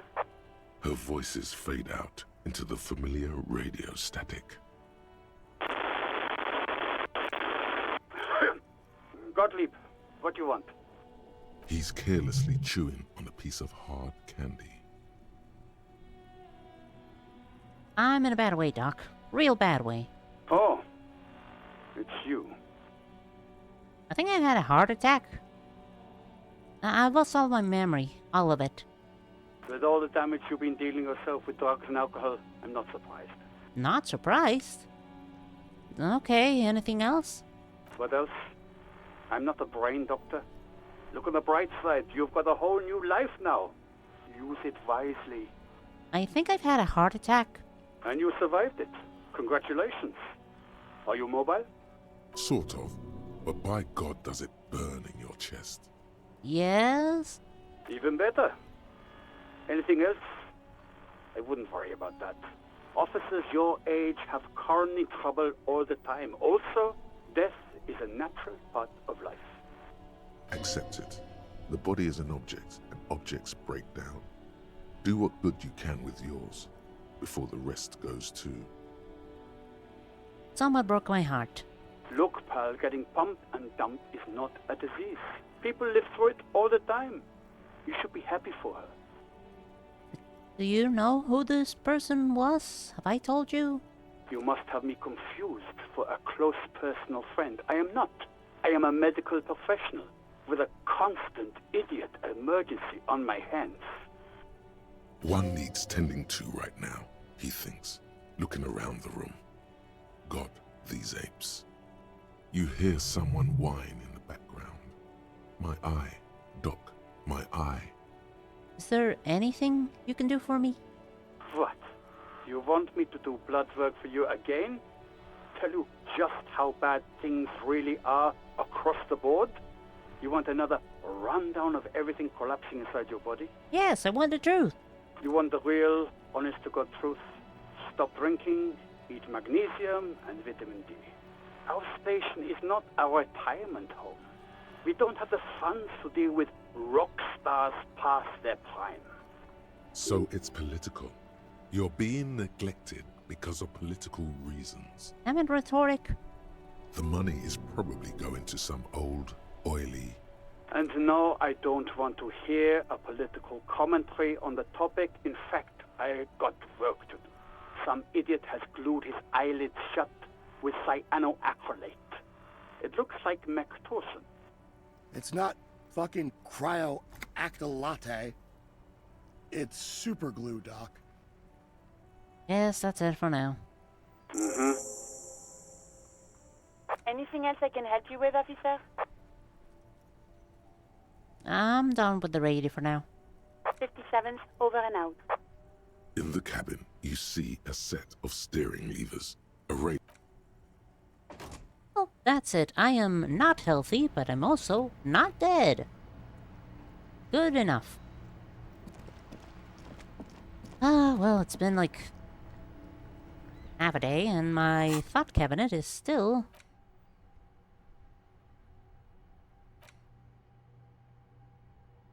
Okay, well, this one's only missing 1 minute. I might as well also start on this.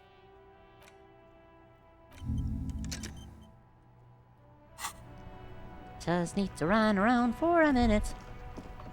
The afternoon sun shimmers off the white on blue police livery of the motor carriage. Why am I even thinking about this? Wasn't I supposed to... Do something important? Something murder-related? There's always something important. Doesn't mean you can't take a moment to admire this piece of machinery. Even at a standstill, the unibody Caprice Kanema looks sleek and dynamic. The cabin is tilted frontward to give it a more aggressive, hunched look. Someone has waxed it recently.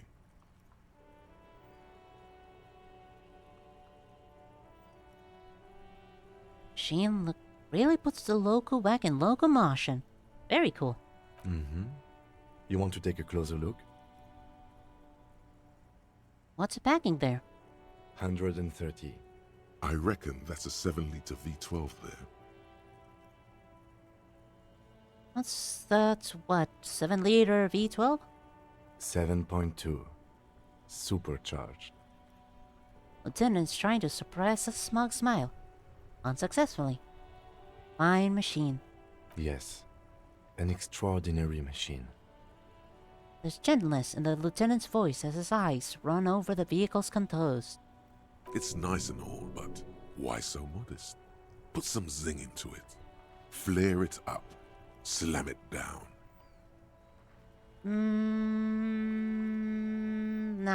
No, he likes it the way he likes it. Anything else? No, that's it.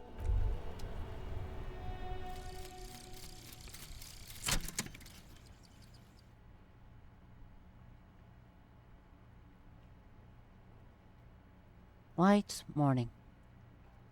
And the little guy gets smaller and smaller as you rise above the dollhouse world. See him out in the snow on the streets, in the shop on the corner, and finally in a matchbox house, sitting by the window. White flowers on the windowsill. You can smell them from up here. It's awful. A white morning, a modern death, divorce, or something similar. All you can do is put more distance between you and him, making him smaller, making him less you. 20% zoom out distance. All Modric's learning caps raised by 1.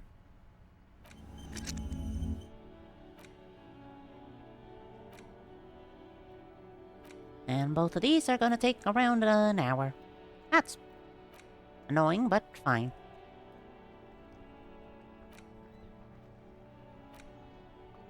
Oh boy. Blah. Definitely need to, take a break. And go just to eat. And probably stretch my freaking neck. And probably do everything else that a normal human body requires. Also, look at this picture more because it's definitely giving me some cool character ideas. Because this is a cool fucking cat. Anyways, that is definitely gonna be it for me tonight. Thank you for watching and listening and talking. Boy, is there a lot of talking in this game. Still a fun one. I still love it. I'm gonna go out now. Thank you. And goodbye. And good night. Yes, you're writing the M of you're saying something before I close the shop. Close shop? Close the shop? Have a great dinner night. Thank you. Hopefully you do too. Bye. Meow meow.